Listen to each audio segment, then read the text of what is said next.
item of business, I'm going to read a proclamation honoring the life and service of Jane Hartley Van Sanderen. Where born in Albemarle, Jane Hartley Van Sanderen was a proud graduate of Albemarle Senior High and King's College.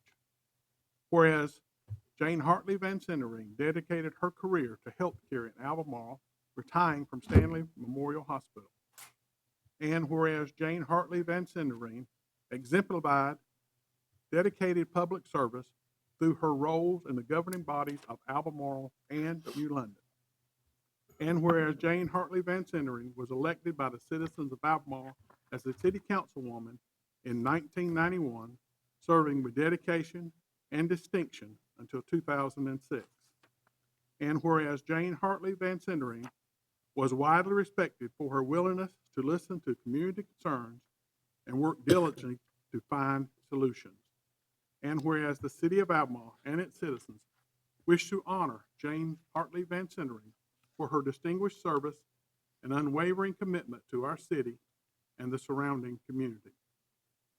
Now, therefore, I, Ronnie Michael, Mayor of Albemarle, on behalf of the city and on behalf of the entire City Council, do hereby express our deep appreciation for Jane Hartley Van Sanderen's many contributions to our city and its citizens, and extend to her family our heartfelt sympathy upon her passing.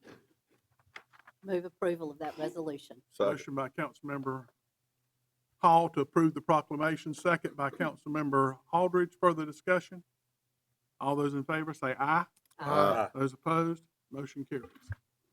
Next is the approval of minutes for the meeting of January the 6th, 2025, regular session. Move approval. Second. Motion by Councilmember Aldridge, second by Councilmember Townsend. Further discussion?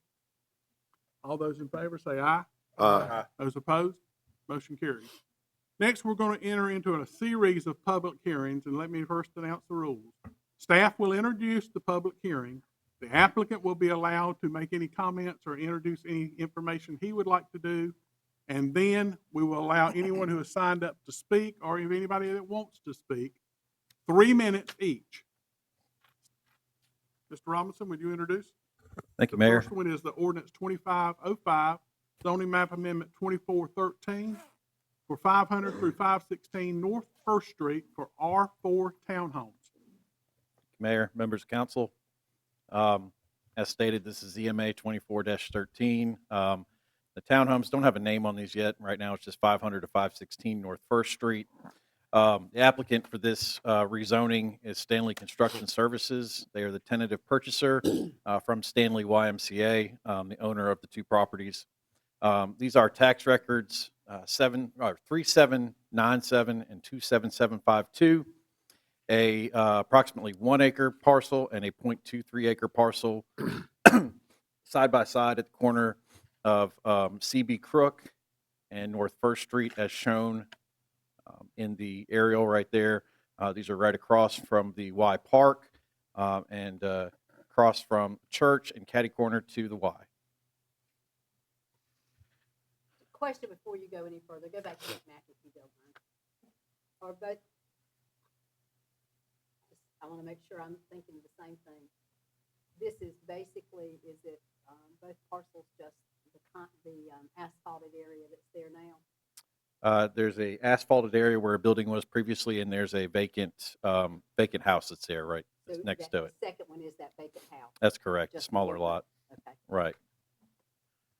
Right now, these are zoned primarily city RO, residential office. A small portion is also zoned neighborhood business district to the rear of the parcel that Mayor Pro Tem Hall just mentioned, the 0.23 acre parcel with the house on it.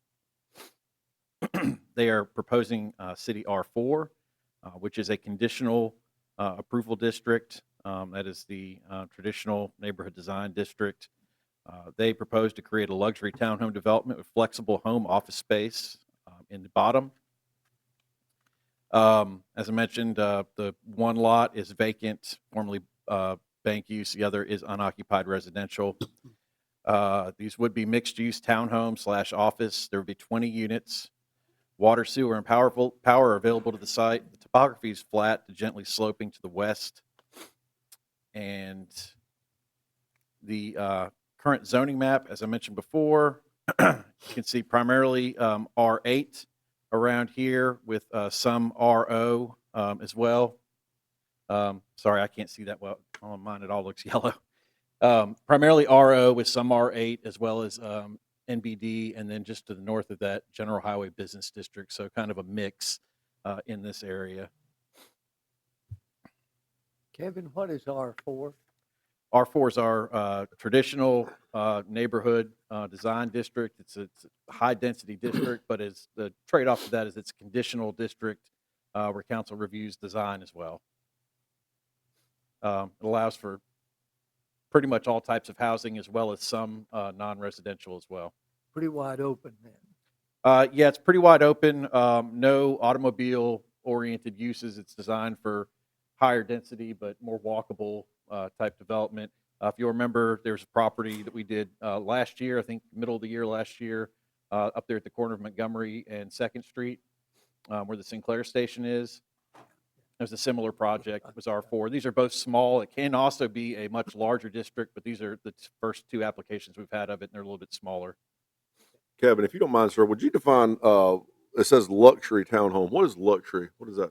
I would ask the applicant to define that. That's a kind of a amalgamous thing, depending on what you're looking at. The future land use map currently classifies the property as neighborhood residential. That is our higher density category residential district. And it is right only a block or two from the central downtown land use as well. So the land use designation, as I mentioned, these are areas located within the city's corporate limits and include many mature neighborhoods. Public utilities are available, an extensive road and sidewalk network already exist. They are intended to provide for residential infill development with a wide range of housing types surrounding the town center area. Low-intensity business uses located in mixed-use buildings or buildings designated and constructed at a residential scale and appearance are also appropriate. Development considerations include the compatibility of infill development with existing building patterns. The applicants proposed redevelopment of the two unused properties with 20 single-family attached townhomes with rear access garages and flexible home offices, which can accommodate customers also. The proposed development use is permitted in RO. However, the R4 district provides additional flexibility in height, and units can be located on narrower internal streets and also more flexibility in the uses of each unit than you would typically get in an RO townhome. As part of the R4 development, higher focus is placed on design criteria, and the district must include a site plan and design details as part of the conditional review. Staff's highlighted in yellow those sections that believes are relevant to the design and use of this district. These are straight out of the zoning ordinance.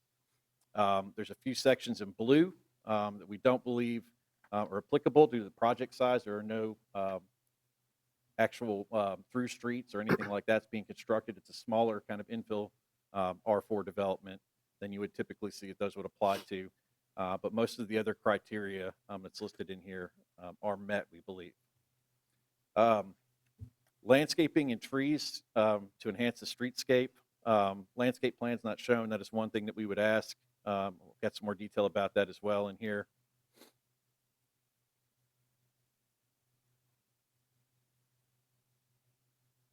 The proposed development is on a small infill parcel and thus does not necessitate many of the requirements of the R4 district designs, including neighborhood centers and street networks. The plans overall meet the R4 criteria with the exception that a landscaping plan has not been shown. Staff would recommend that a minimum of 8 medium to large street trees be placed near the corners of buildings, on street, and around internal streets and parking areas, as well as small bushes and hedges also be interspersed in the development as is detailed in the zoning ordinance. Additionally, staff encourages the angled parking design on North First Street to provide additional parking for visitors and/or customers. However, this being a DOT street, that would have to be approved by NCDOT. What the applicant has provided is actually taking some of their right-of-way or some of their property in the front there and shifting that in. They've got an additional 4 or 5 feet to get angled parking right there and running the sidewalk around that so that they could actually have angled parking similar to what you have downtown. The current width of that street's about 4 feet too narrow for that. But again, that would have to be approved by NCDOT. They've approved similar projects elsewhere. Planning Board heard the proposed zoning map at its January meeting and voted 8-0 in favor of recommending approval to City Council with a statement of zoning consistency. Approval of this rezoning request is contingent upon City Council's consideration and approval of the corresponding site plan and designs. Subsequent development and uses must closely mirror said plans or must return to Planning and Zoning Board and City Council as required by ordinance. Staff believes the proposed conditional use and site design conforms to the R4 district, highly meets the intent of the district according to city ordinance, and has merit in the city future land use map designation. Staff would recommend that City Council consider the conditions laid out above as part of an approval and find the rezoning request to be consistent with city plans. We did do the revenue analysis on this one. We don't typically do these on rezonings, but with this being a little bit higher density, we just wanted to put that in here. The revenue per acre for the 20 new townhome units with 275 feet of new street, which is primarily just alley street to access those units, is a combined $32,600 per acre. This would have an annual net revenue of $21,058 per acre, or 52.45% above projected annual cost to the development for the city to the development for the city. Staff believes there are merits to this requested rezoning, generally be consistent with the future land use map. And we have provided the consistency statement here that Planning Board did call for, and I'm also going to pull up the plans for you. These are the supplemental documents that you'll have in your agenda there. We do have the applications they've included. This is the site layout this is North First Street right here, CB Crook, and then you can see the 20 units. Again, these would be rear access parking, so you won't have any curb cuts coming out here on the streets. We'll keep the sidewalks intact all the way around there. And this is the model that they are going for. You can kind of see from both the front and the rear what that would look like. And they are calling these the terraces at Albemarle. I now realize that we should have put that on the title. This is a conditional zoning, not a special use, correct? It's conditional zoning, that's right. Yeah, it's a, you would, whatever, if you approve it, you're approving it with the plans that have been submitted here. So go back to, if I may, Yes, ma'am. go back to just the picture prior to this. So the angled parking, just so that everybody's on the same page. Do you have a pointer on there? You have a cursor? Yeah, right here. Okay, so that's the road as it is right now. That's correct. What you see there. And the angled parking then would throw the middle of the road over a bit. Is that right? There would be about a 4-foot shift, I believe. Right up here. That's something they'd have to approve with DOT before Right, they but can that's do it. that which is not, they have not sought approval for that yet. No, not yet. Not Okay, yet. so that's the first thing. So show me then where the walk would be. I mean, right now, the sidewalk is, I believe it's right here. Yeah.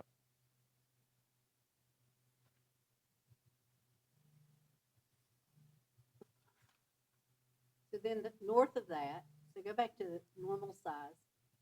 North of that, at the, just north of what would be the vacant house. Mhm. The sidewalk then would go back out. Yeah, Is it would that what- taper. It would taper back to it right there to that section, and that'll be part of, since it's in DOT right of way, they'll have to include that as well to show where it's going to link back up with it. So I've just got a concern and it will, about that because it's a DOT street and they're Mhm. wanting to put the angled parking on there and we can't nay or yay because it's a DOT street. That's an issue that I think that, I mean, I know it's a design plan, but Yeah. at some point. Yeah, effectively, if DOT didn't do it, they would probably stick with what they've got, and they'd probably recommend for parallel parking on that side. That street's very wide right there. It's a little bit, It's about, like I said, about 4 feet too wide to get the angle parking on, so they'd have to basically bring the right of way in onto their property a little bit to do it. Directly across the street from that, and I stand to be corrected, is the parking lot for what would be First Street Methodist Church. Yeah, it's like that's right correct. here. I think near the corner.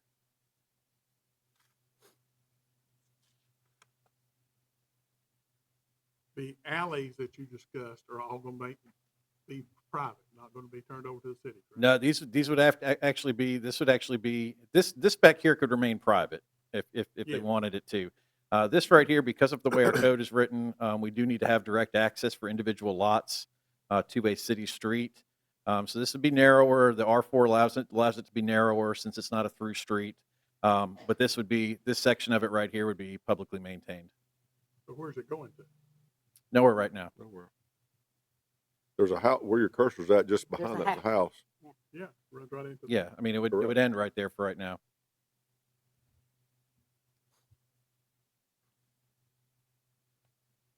And likely for the foreseeable future. Kevin, how wide did you say that is right there where your cursor's at? Between those driveways? I believe this is 26 feet right here. Sorry, I can't see the actual width of the right of way That on really here. makes it It's really not a 60-foot right of way like you would typically have, because, you have sidewalks and utilities and such that need to be included in that. This allows them to be much narrower, but you need to have a minimum of 24 feet really to navigate out of your driveways right here. So that would be that. We require the 24 for fire truck access anyway, do we I not? was gonna say. 20 feet, 20 feet minimum for 20 fire for fire truck truck. access, yeah.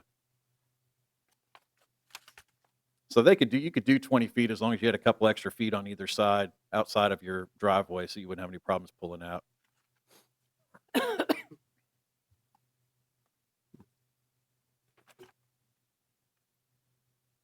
So it appears that either First Street or CB Crook would take care of 15 of them. Yeah. Yeah, there's 15 that front on those streets, that's correct. And sorry to keep asking questions. No, but it's okay. I've got the packet here that is presented within the information. Mhm. It appears that the documents indicate these could be either residences and/or commercial office space.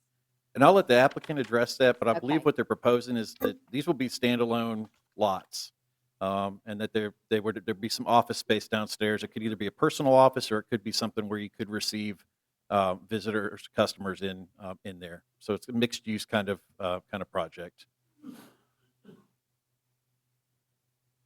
Do we have anything like this within the city with like this? I can't think of anything. Can't say off the top of my head, but I mean, this is the type of stuff that you would kind of see in a traditional downtown with, where you've got some non-residential uses downstairs and residential uses above. Beauty parlor, Sorry, beauty parlor? I don't. He's asking, could a beauty parlor go in it? Yeah, I mean, that would be allowed in the R4 district. The uses have to be approved through y'all. So if they put office uses, typically those would be more low impact type things. If they were going to have a beauty parlor or something a little more intense than that, then I think they would probably have to come back and get approval on that. Council have any further questions for staff? Not, we'll move to the applicant. I also think if you get into beauty parlor, you've got some occupancy issues there that you may run into depending on with fire code. So that in terms of construction, that may change things for them a little bit on whether or not they build them to that standard or not. So if we approved, we would just approve it based on contingent upon DOT approval for the parking? On the parking there, yeah, they can't do that without DOT. If they would probably just put, parallel parking there in that case, if they couldn't get that. And that parking is not actually, as I understand it, is not actually for the residents. It would be for visitors. Is that right? Because the residential is the garage is behind it. I would believe, yeah, Isn't that what I Primarily think I so. heard that? yeah, primarily so. There is garage parking for, and there's actually a little bit of overflow parking here for residents as well. So there's plenty of parking for all the residents of these units right now. And Kevin, based on your recommendation, and the staff's recommendation, you feel like there's ample space to put this many units on this property? Absolutely, yeah. Yeah, there's a lot of projects that are like this. It's relatively, we don't have a lot of them here, but it's relatively common outside of Albemarle. So, especially in the downtown or close to a downtown area. This is a similar density of what was approved on the other parcel there at the corner of Montgomery and North Second.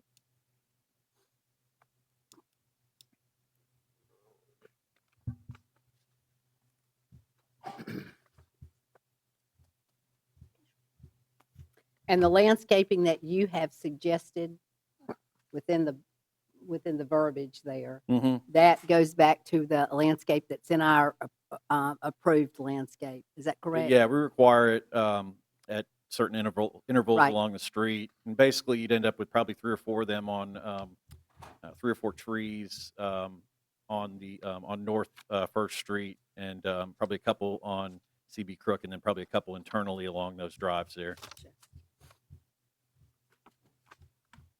Thank you. Would the applicant come up, make any comments?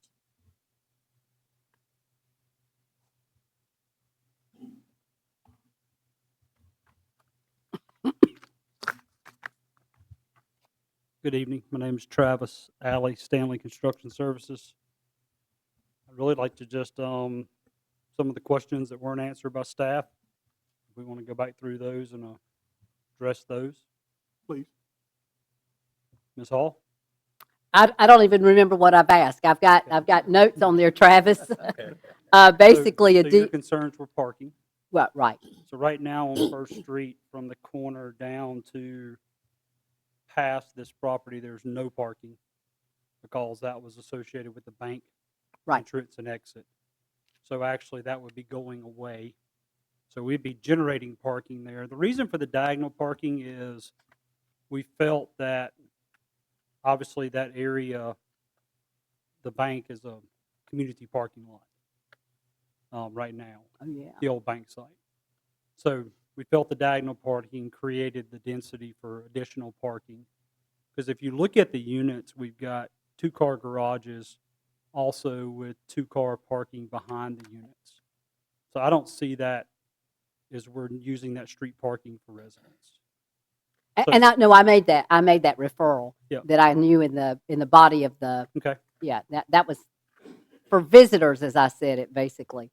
So the question regarding commercial, our intent is for this to be residential with the units on First Street being designed as a live-work unit, not standalone commercial businesses, whether you're an attorney, whether you're a real estate broker, you live upstairs, you work downstairs, somebody needs to come to your office. That's another theory for the diagonal parking on First. So no, this is not a commercial strip center. It won't be designed that way. Nobody will come requesting to put a beauty shop in there because it's not going to be to code. So I think our design and intent for purely residential with the live work function will limit a lot of what those opportunities are. Will all the units have 2-car garages or some of them single? All of them have 2-car garages on the units on CB Crook. Right now, the preliminary plan has it's just showing a single driveway. But I think our minimum unit width right there, the smallest unit's 18 feet. That still can associate with a 2-car garage. Yeah, all these garages are rear facing, nothing street facing. As Kevin said, no curb cuts. Everything is rear alleyway access. So this project really, we build in the county, we build in the city. I had a gentleman, there's actually 2 people right now that are very interested in this. Both of them live in Muirfield. And his exact words were, I want to downsize, not downgrade. So that's what we're trying to create here, is to give people who have outgrown their house, ready to move down. They're not looking for something that is built as cheap as possible. They're looking for something they can customize. So you associate that with the proximity to the YMCA, which is critical, the pharmacy, the grocery store, and the hospital. I think the location's perfect for the product. What value would you put on the entire project? Like retail value, probably 9 to 10 million.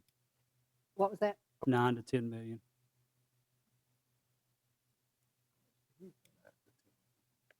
And they're all 3 to 4 bedrooms. Well, everyone will have an elevator. We think that's critical. Okay. Well, next question. So- And if that was in here, I missed it. So that, Yeah. It's not. We didn't include floor okay. plans. okay, that's good. That's good. No, we are really wanting to make this customizable where you can almost build like a custom home.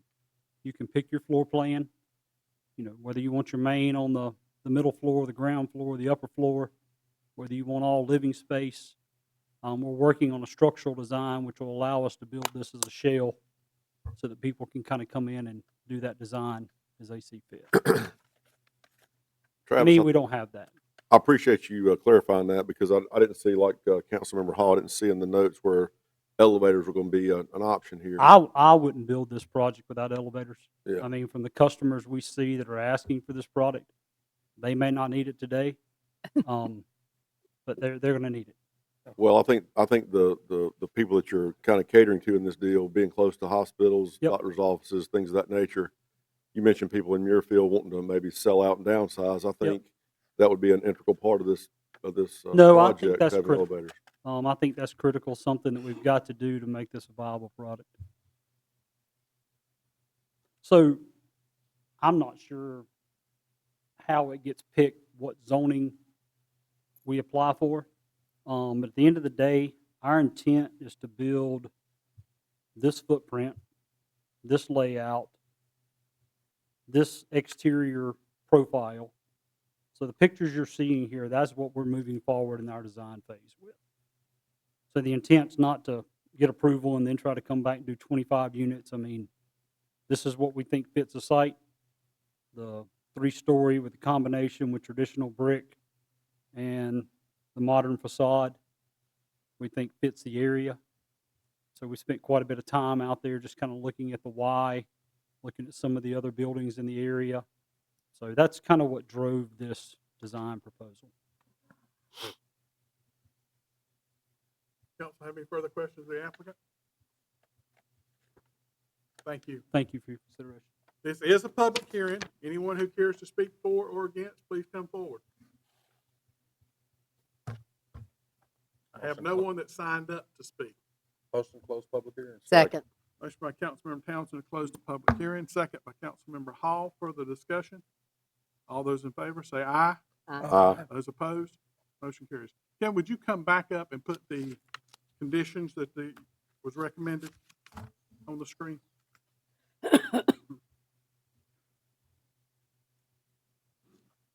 That's it right there. Oh, sorry, conditions, Conditions. Yes. sure. Let's see.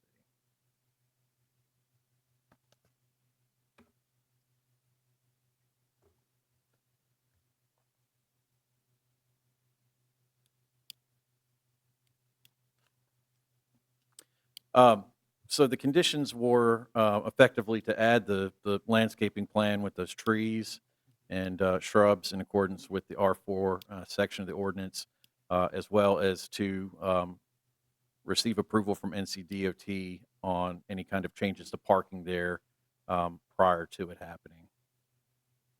And the applicant has no problem with the landscaping plan that we've requested? I haven't spoken to them directly about that.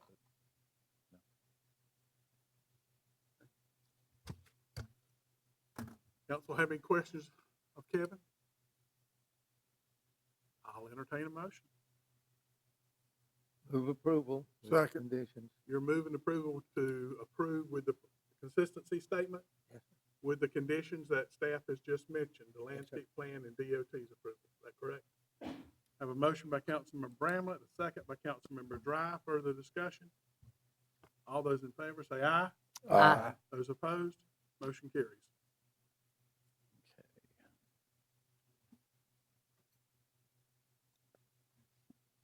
Next, we have another public hearing, ordinance 2506, AX 2404, Carpenter Heights Mixed Use Development. Again, I will ask staff to introduce and then the applicant to make any comments they would like to make, and then we'll go into allowing anyone else to speak. I do have several that have already signed up to speak. Mr. Robinson? Thank you, Mayor. With this being an annexation, both the annexation as well as a larger annexation, and one that is a little bit more complicated in the request, we prepared a PowerPoint which has most of the information we typically put in there, but we've tried to address some additional questions that may come up during the process. This is known as Carpenter Heights. This is the annexation request, AX 24-04. The applicant is CC&W Development Group. They are the tentative purchaser. The owner right now, there's 3 different properties that are to be included with this as prospective sellers. The First Assembly Church of God, large portion of their property to the rear of the church right now. Kimmy Carpenter and Rusty Hartzell. These are tax parcels, and for the annexation portion, we are dealing with 3 tax parcels. And I'll explain, there are some additional parcels that are involved in the rezoning aspect of this, should we get to that stage. And I'll go into detail in a minute, but for the annexation, these are parcels 31834, 4245, and 7504. Approximate location is south of Highway 2427 from Judy Street to the corner of St. Martin Road. Combined, these parcels make up about 84 acres that are requested for annexation. Total project size approximately 86 plus or minus acres. And then the subsequent rezoning request, sorry, that should say 91 acres for the subsequent rezoning request with the total project size of 91 acres. The annexation request background, the applicant proposes creation of mixed-use development providing more retail amenities in the area as well as a mix of housing options. Here is the approximate location of the annexation. There's 3 properties here in total. This is St. Martin Road. This is 2427. This is for the most part vacant land right now. There is a small house, I believe, on this one parcel. Go back to that one if you will, and show me then the city, show us the city limits. City limits is in yellow, just underneath here. And it goes around. The city actually owns this parcel here. I believe this is something we've acquired for public utilities or something at some point. We're not doing anything with it, but it is, for some reason, is not annexed yet. And then, of course, this is all city property back here as well. Across the street here is Scaly Bark Commons, townhomes that were annexed and zoned, I think, about 2.5 years ago. I've got some more, I'll show you a little more detail on that in a minute. The land use proposal on this, what's proposed right now is 6 commercial retail out parcels of approximately 24,000 square feet. Approximately 300 single-family homes, approximately 250 apartment units. Most likely, given the topography and the way the ordinance is set up with the clustering and everything, we believe that there's going to be some reduction either to the apartment units or to the single-family homes to get that number that to get what they want there. That number is going to have to come down a little bit. It'll likely be between, don't know the exact mix there, but the likely mix of total units would probably be somewhere between 480 to 530. So relatively close to what they have, but probably a little bit less. Little background here. So this is the project, and normally we don't show these, but there's been some questions come up about where everything's going to go here, and just trying to help you all visualize it since it's 3 different things that are being proposed for this development. We did get the developer to provide kind of a rough layout, kind of bubble chart of where everything's going to go. We also have Scaly Bark Commons on here, as that's come up a few times, and it is relevant to the transportation aspects of this development. The Shell station right here is at the corner. Of course, the SECU across the street, Burleson Square, Habitat for Humanity. Here is the Albemarle First Assembly. And this land that is right here, that actually goes through the church right now, the city limits goes right through the church. So this would be annexed as part of this, but would not end up, the church would end up keeping this, this portion of this right here as part of their property. No, But it would be cleaned up at where it would not, where the city limits would not It run would- through the church. it would be cleaned up where the city limits don't go to the church anymore, and it would be zone 10, R10, just like the rest of the church property. They could technically rezone that anything, and the church would still be allowed there, but just to make it easy, we would propose that. Then Green Acres Mobile Home Park is back here, Creek Ridge Apartments over here. And again, here's St. Martin Road and 2427. Tax ID 7504, that is that parcel right there on St. Martin Road, that small parcel, that's residential. 20030 and 31834 are vacant. 20030 is the portion that's already in the city limits right here up front. They would also be asking for rezoning on as part of that GHBD portion of the project.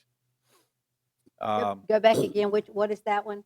Those two GHB, what's the number of those two? So the GHBD is proposed to come around the corner here.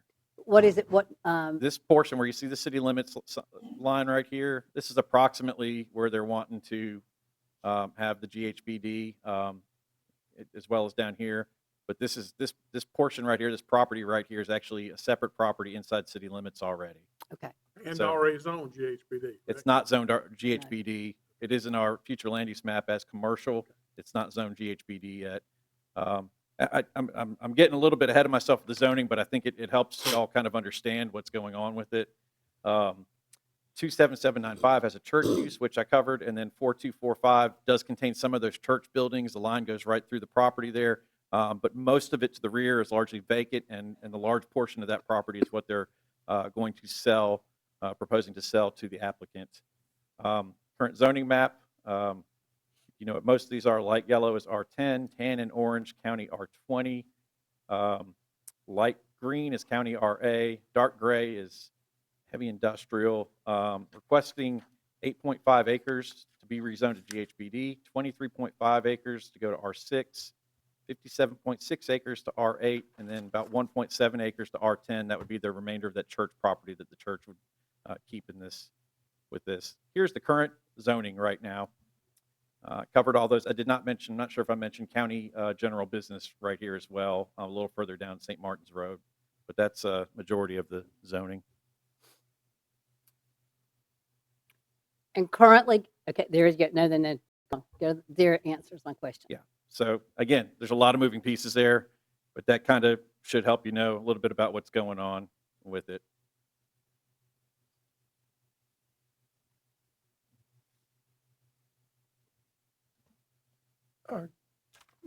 May be getting a little bit in front of you here, but right now, you've got entrance and one entrance and exit on the 2427, correct? And then one on St. Martin's Road. Now, is there something along the back end that ties into Judy Street? Yeah, and that is right I'll beside the church. cover that. There's several requirements that are going to happen there for ingress and egress for this to work, and I'll talk about that in a little bit too. But yeah, Right. there's a total of 3 right Okay, now. Thank you. This is what it would end up looking like if it was annexed and rezoned. And this does include the line. There's a little jog in it, but this is the line effectively.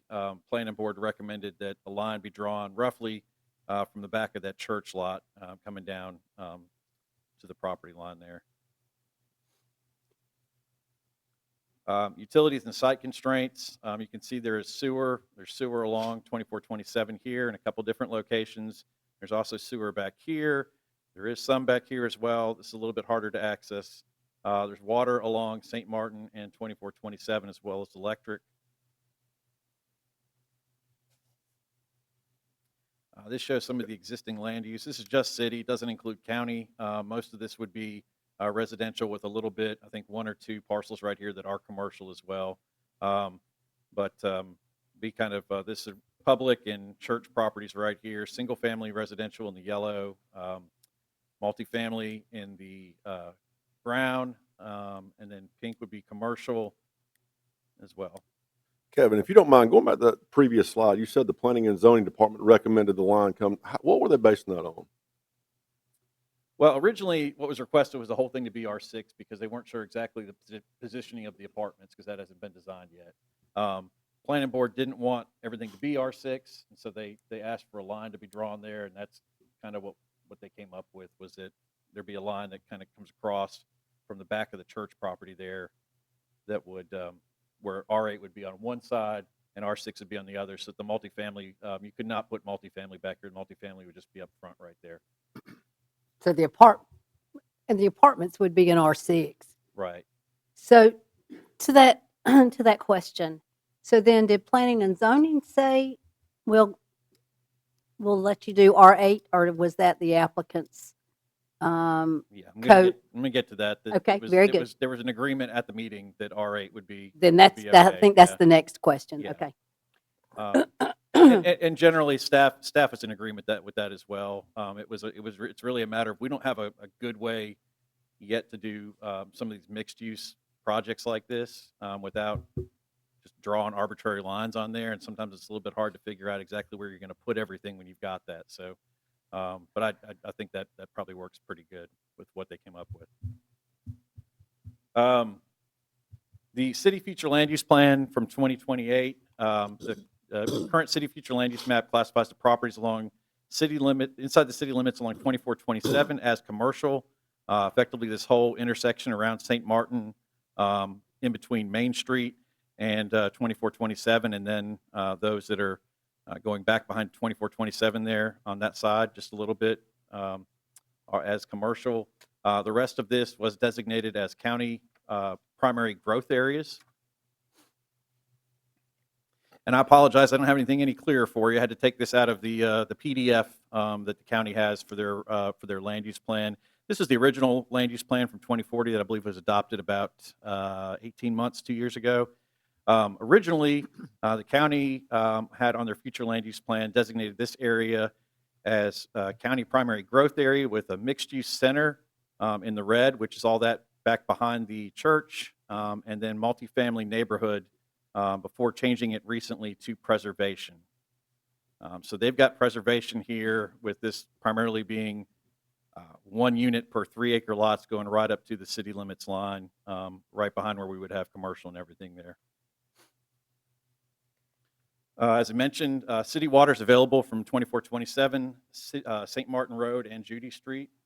City sewer is available from 2427 St. Martin Road, Judy Street, as well as an easement through City of Albemarle, through to the City of Albemarle property if needed. That could also be accomplished by going through the back portion of the Green Acres property there as well. There's multiple options for that. Most of this project up front would probably access directly onto 2427. It would only be units in the rear that would probably need an additional access for that to be gravity fed. Electric service is available at multiple locations along 2427 and St. Martin Road, and the city does have excess capacity for all available utilities on site here. New streets, if developed as currently proposed, would connect to 2427 at a new entrance on the commercial portion, as well as by extension to Judy Street and by access to St. Martin Road. Future stub outs, we've also discussed those with the applicant. Of course, we can't always say exactly where those are going to go. They've shown them on the plan, which I think is good. But we would need at least 2 other locations along the western edge of the property, as well as one that would go up towards Burleson Street there.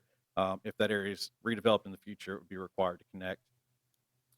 City and NCDOT requires a traffic impact analysis during the development review process. We are not there yet. This is annexation and rezoning. So that would happen at a later time. The developer pays all costs for streets and any additional NCDOT requirements that come out of that study. A little bit information on the fire station. Fire Station 2 is approximately 2 miles away with a 4-minute response time. Fire Station 1 is approximately 3.9 miles away with an 8-minute response time. The State Fire Marshal and the National Fire Protection Agency minimum standards, this exceeds both of those in terms of speed. Albemarle also has 2.5 firefighters per 1,000 residents. Of course, we know our range there is much better than the national range of 1.5 to 1.8. We've also got 10 new firefighter positions created for the SAFER grant. Public safety police, and we've got 3.1 officers per 1,000 residents, which is one of the highest for cities of its size in North Carolina. Anticipated additional housing units could create the need for 2 to potentially 3 new officers to maintain existing high staffing levels as they are. This should be accounted for in the property tax revenue generated from this development. Schools also, those commonly come up.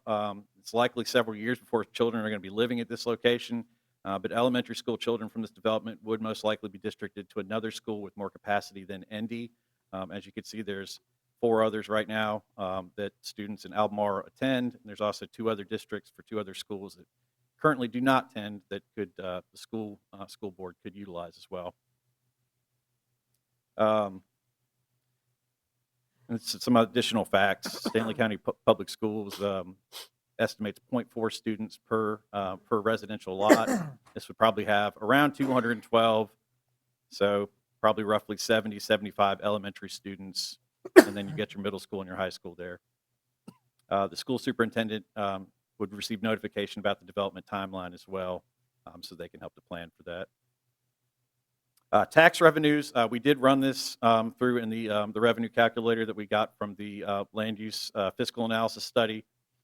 Projected development with 300 single-family units, 250 multifamily units, and approximately 24,000 square feet of commercial property with approximately 3 miles of new streets yields long-term annual tax revenue of approximately $8,800 per acre, or $877,000 annually. This revenue is above the majority of all development in the city. It does provide an annual net surplus in revenues to the city, which is above the annual cost of the development itself of $141,000, or approximately 16% of total revenues from the development. Showing the map here again, some additional details. I did want to provide a little bit of timeline on this one. This one we've been working with the applicant on this for probably about 4 or 5 months since they initially came in. The original proposal for this property was for apartments and single-family units in an R4 or R6 development on only the 57-acre Carpenter tract, which is the big one right in the middle. There was some initial concern from staff, both with the loss of prime property fronting on 2427 for commercial, as it was designated in the future land use map, as well as access issues there. You cannot get access directly to St. Martin from that location there. The applicant was able to go under contract on additional land behind the church to assist with ingress and egress, and also change the residential rezoning request from R4 to R6, and also propose commercial development along the front of the property as it's shown now. After review by city departments and DOT, there was determined to still be a concern the project did not have access to St. Martin. The applicant acquired a small parcel along St. Martin Road to meet DOT and fire marshal requirements for direct access to the light at St. Martin. That street, if built, were shown on there, will align with the entrance to the Scaly Park development per DOT requirements and will provide up to 700 feet of loading for vehicles before the intersection, depending on DOT's final requirements. As I mentioned before, we were looking just at minimum access issues for this project at the time. We know that those are the 3 approximate locations where everything's going to have to go, so we're confident with proposing those as well for this. The detailed TIA and access plan approval, as well as any subsequent improvements such as widening or turn lanes, will need to be provided during the subdivision phase of these plans. I would anticipate that along St. Martin Road, there would probably have to be significant improvements to that stretch from the entrance right there up to the intersection, or somewhere around about there to actually allow for some loading of some vehicles there at the light. There may need to be some right-hand turn lanes into the development as well at Judy and on 2427.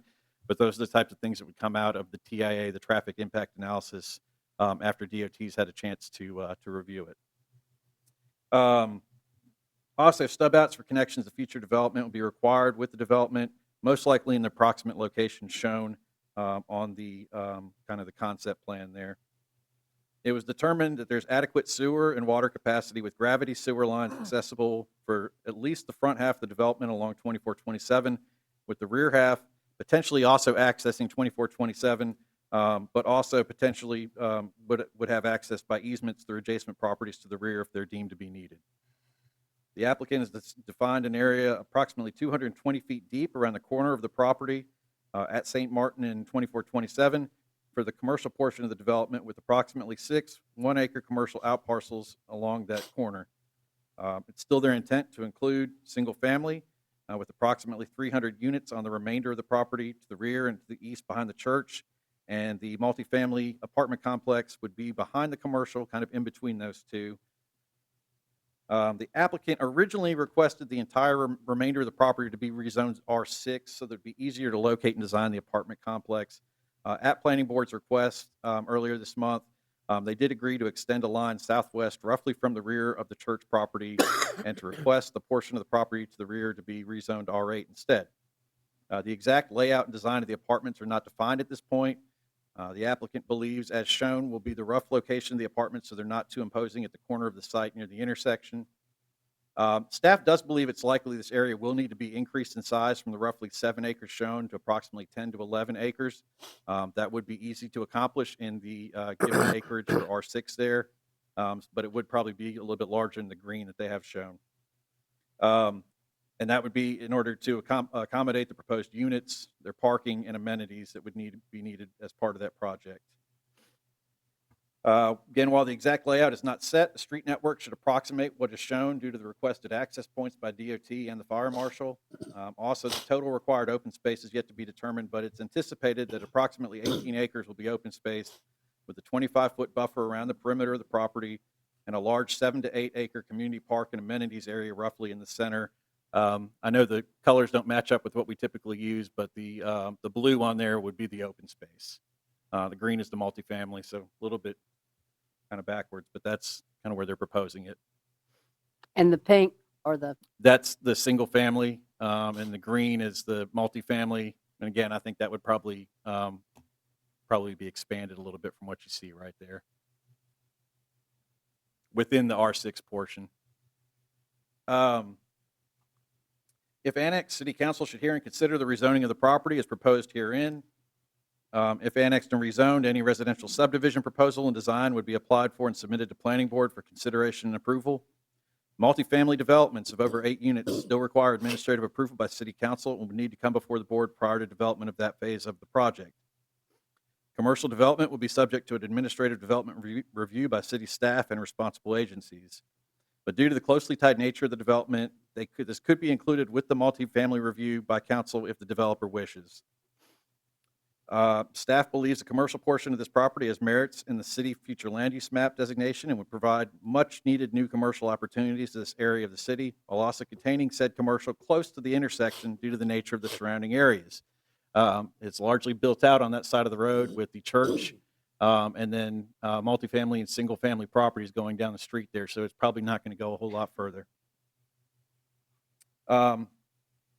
Also, due to the location close to a major intersection and proximity to a small, potentially small developing commercial node, higher density residential is more appropriate at this location and less impactful on the surrounding community than it would be along smaller local and collector streets. While it was changed very recently, staff believes the original county designation of mixed-use center and multifamily neighborhoods more appropriate near the signalized intersection of 2 major DOT streets than the half-acre and 3-acre lots in the current county land use plan. Staff also believes the development at this location will minimize impact on surrounding neighbors and may help to bring additional redevelopment onto adjacent properties surrounding a small commercial node. All new traffic will exit directly onto DOT streets with no through traffic into residential areas. At the same time, existing residents to the east, and that would be Judy Street and Burleson, Green Acres, those along there, they would have the benefit of having additional vehicular access to the light at St. Martin. DOT will require any upgrades, including turn lanes, to be made by the developer as well.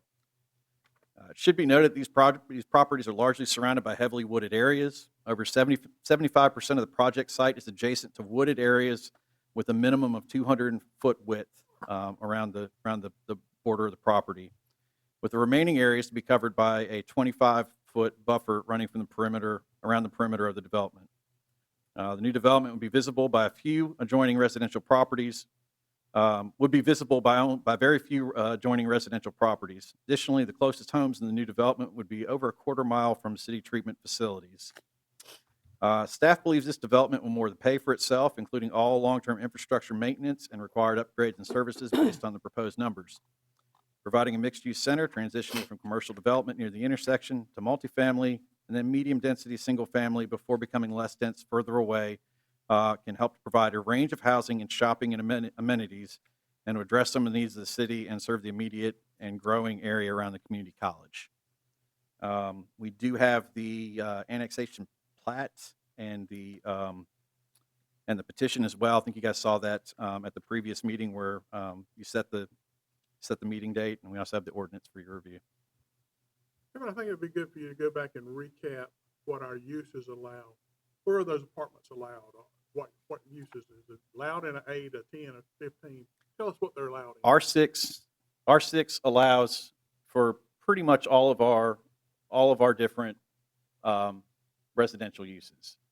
It allows for single family, it allows for townhomes, it allows for duplexes, it allows for apartments there.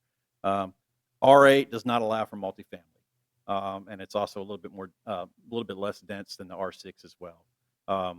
So you would not be able to have multifamily. The multifamily, if it needed to be larger, would need to be contained within this R6 zoning area, R6 district right here. It couldn't be back here.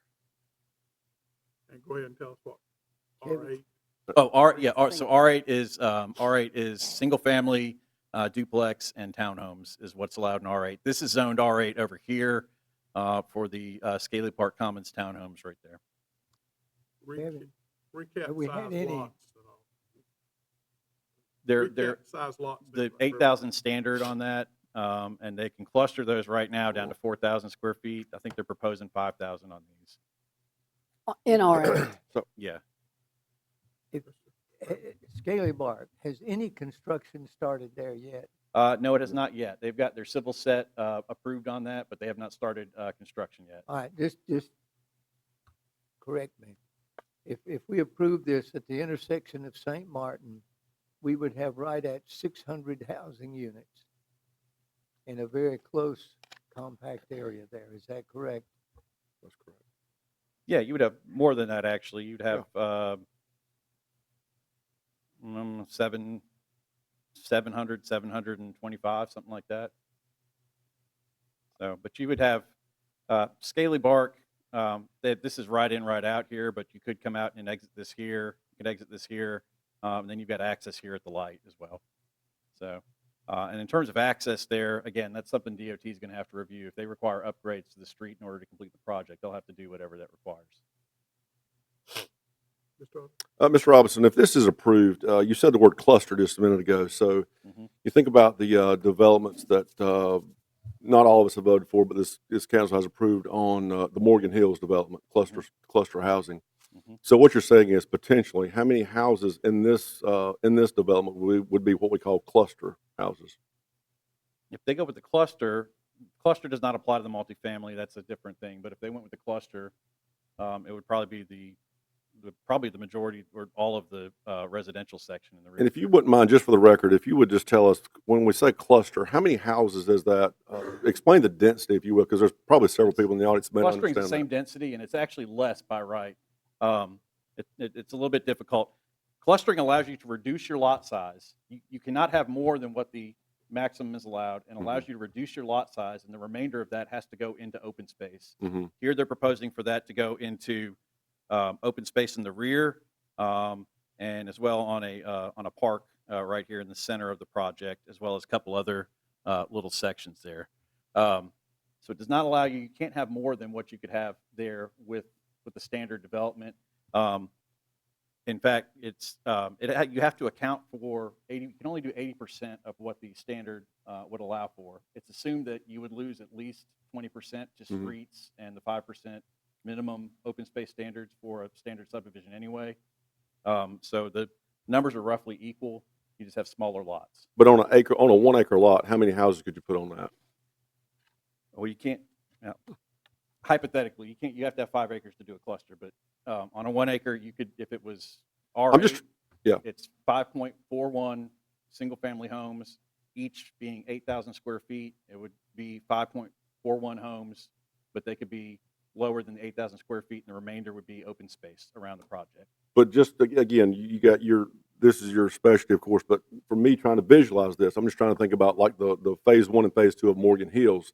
If this is annexed and if it's approved, would the density of this project be similar to what we've seen in Morgan Hills? The density is going to be more similar to what you're going to see in phase 2 of Morgan Hills. Phase 1 Morgan Hills right now, again, and I've told everybody this, phase 1 of Morgan Hills has lots that are like 3,000 square feet.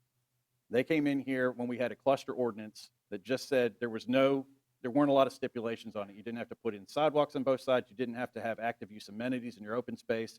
And there was no cap on how low you could go, how low you could reduce your lot size. So they came in with 10,000, it was R10 over there at the time. They came in and they said that they wanted to have 3,000 square foot, 4,000 square foot lots there. We changed that after that one was adopted, after that one was approved. We went through and changed it. It's a maximum of reduction of 50% right now, either in lot size or to your setbacks. So that's what it's capped at. Is it appropriate to ask what would be the average value of a unit in this thing? You can ask them, and I did want to make note of that because I did run a second number, a second round on the revenue analysis because I've got some slightly lower numbers that I thought they're actually going to achieve there. They gave me a number of 425 on the housing units, on the single family units. When I ran that, roughly it was a wash, and it was about the same amount of revenue because there was a higher number there. But again, I can't make guarantee on the price or whatever. But if the applicant wants to address that with you, they can. So if you don't mind, Kevin, you said you did an estimate, then the tax value per unit would be 425. Is that what you said? No, that was like the sales price. Hang on a second.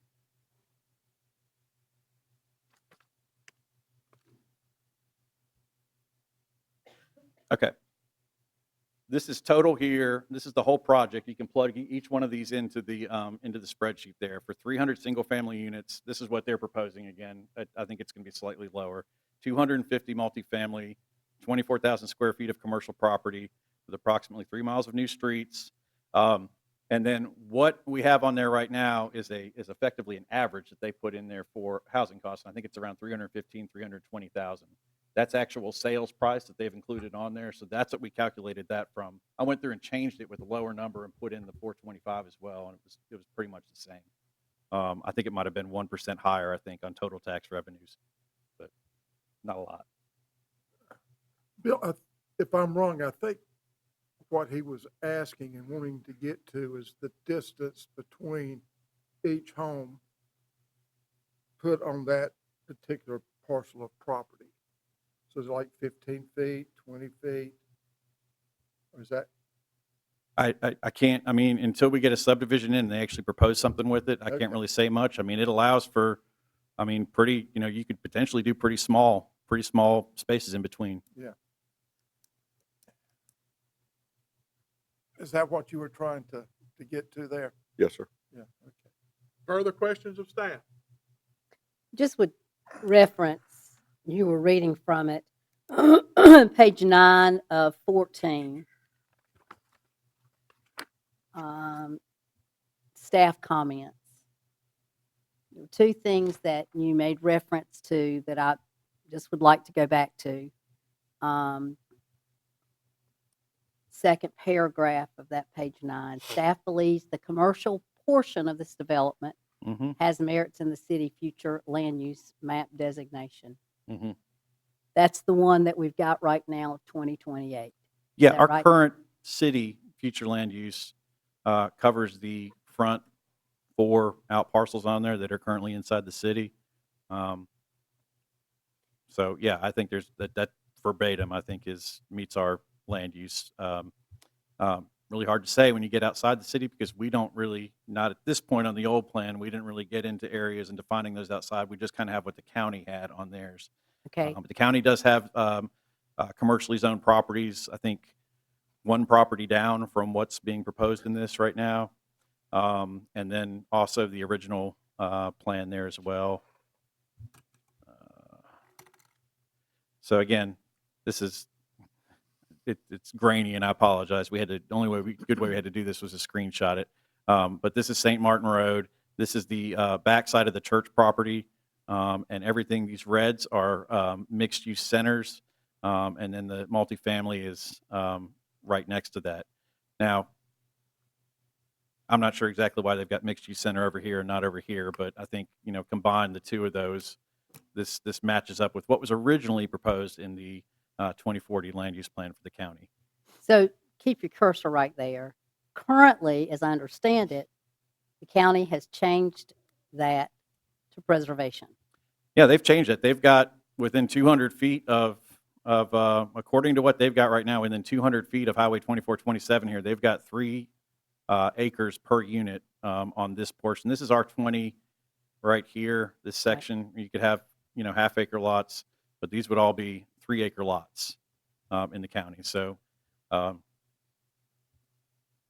personally don't really know how that matches up with what the city's got and everything like that. I don't really think it's appropriate in this location. It certainly is further out.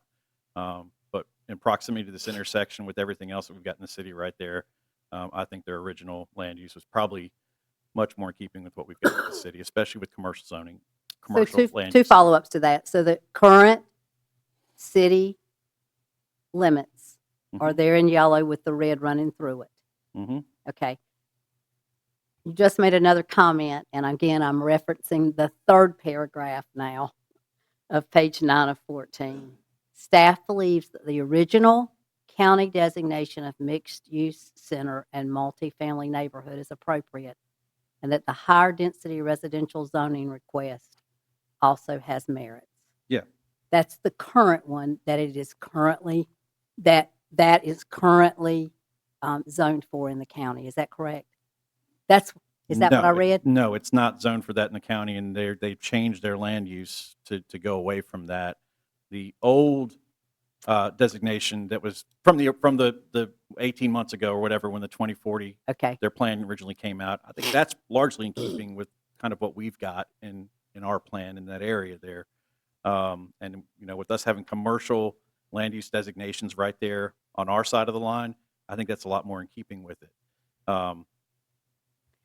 There's So- merits for that. so this reference that staff wrote in here, Mhm.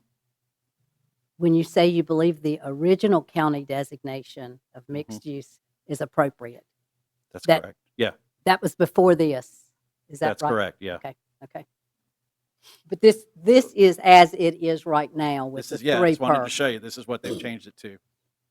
Whether they'll be able to keep that with the legislation and everything that happened, I don't know, but that's what they have right now. And the only other thing I would do is go back to and what I have to tell myself all the time is that this is the annexation portion. And I hate it when I have to listen to the development portion during the annexation request. I know, I get it, and normally, I'd recommend we don't get into that. right? But I think in some cases like this, there's just too many questions out there to really consider it. And after the planning board meeting, the applicant did agree to, it would probably be best to show you a little bit more of a concept of what they were shooting towards. And as I do that, I'm doing that for folks that are sitting in here and watching it, because Right. I know that because of weather, that there are probably a lot more people watching tonight's meeting that would be here. And I say that because there are 2 issues. There's the annexation issue. Mhm. Do we bring it into the city? And once we get through that, then we can't go home without doing a zoning to it. We've seen that before, and that's the hard part, is what we do that, is the zone that we put on it. Go back, and then I'm going to not ask any more of you, but go back to the issue of the picture, the visual, where you've got 6 and 8 on there. Okay, so originally the request was to do R6 all the way. Yeah, this stayed the same right here. They were Right, pretty besides the consistent with GHBD. Parcels, but Yeah. then they were requesting R6 on all this, and planning board agreed, I did too, and the applicant went along with it, that, we could draw a line right here.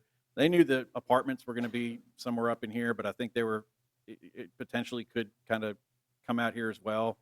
They did not want to do apartments on the entire thing. Their proposal has been to do the single family, but that went ahead and did that line there to kind of separate the two. So this would be how it would be rezoned if you approved it as proposed. Okay, so they agreed with planning and zoning's R8. Yes, when we were there, and it was, I don't like having to do that, but we kind of drew a line right there during the meeting.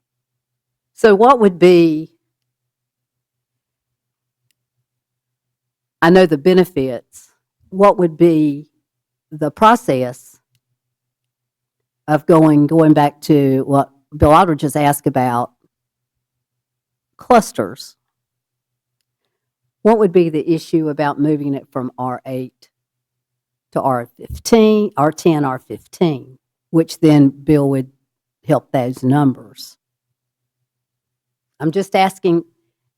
Well, I mean, I guess it depends on how you say helped. I mean, if that's your goal is to have, more separation, it would certainly help that. If your goal is to have more units in here, they honestly, they want to have an open space area there with a lot of amenities. They're going to lose a lot of lots if you end up going to R10 or R15, absolutely. But the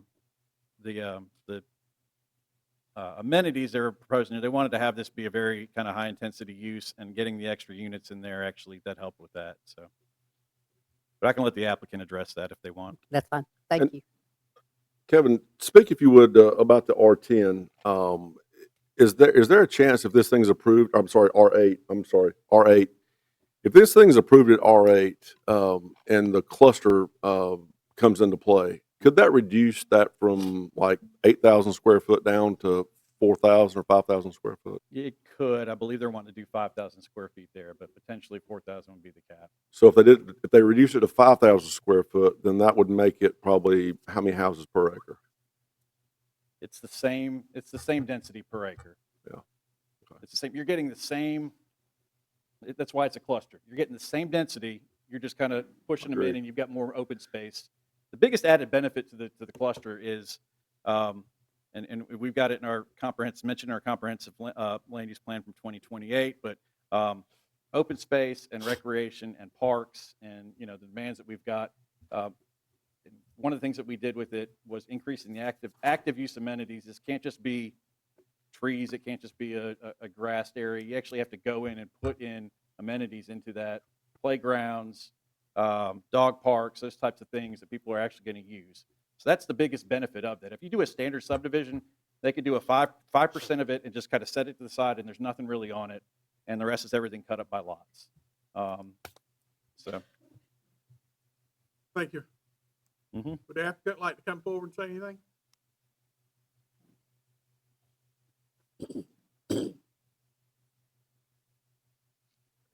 Good evening. My name is Greg Williams. I'm the managing partner of CCNW Development Group. We're out of Monroe, North Carolina, located at 2805 Walkup Avenue. I'm joined tonight with my partner, Perry Crook, and our civil engineer, Frank Craig. Hearing council speak a little bit on this, I'm a little bit befuddled on how I want to approach this. I know the first part of this public hearing is about the annexation, and my intent was to address the annexation and then come back in the rezoning hearing and address the rezoning and the project itself. So depending upon how you guys would like me to handle that, I'll be more than happy to go either way and give you my presentation on the entire project, or wait till we get into public hearing on annexation. I'll leave that up to what. I will allow you to do it right now if you wish to do it. Okay, that'll be fine. All right, over my career, I've developed 21 projects in the greater Charlotte market. CCNW currently has 10 projects in our pipeline located in Salisbury, Gastonia, Hickory, Marshall, and Supply, North Carolina, as well as working in Chesterfield and Pageland, South Carolina, as well as Carpenter Heights here in Albemarle. First, I'd like to thank staff with the planning department for the work they've done and the guidance they've given us in trying to work through this and learn what makes the most sense and what is most marketable of what we're trying to accomplish here in Albemarle. This property, as has been mentioned, is located at the corner of St. Martin's and Highway 2427. We're under contract to purchase it from the current owners, Julia Carpenter heirs, Rusty and Erica Hartzell, and subdivided parcels from the First Assembly of God. The sale of these tracts would greatly benefit our sellers, in that it allows the Carpenter families to further divest the property from the estate of Miss Carpenter, the Hartzels to profit from a land investment, and most of all the church, which will sell this, allow them to pay down debt, giving the church greater opportunities to minister and assist their members, and assist the greater community as a whole. As mentioned, property is currently zoned in the county, the RA and R20, in the city, the R10, along with the commercial zoning that's along the frontage of Highway 2427. As was mentioned, we originally came in with a request to rezone with R6 with the business zoning along the front on 6 one-acre parcels that would front both 2427 and St. Martin Road. The R6, as has been noted, would allow for a basis of density upon a 6,000 square foot lot.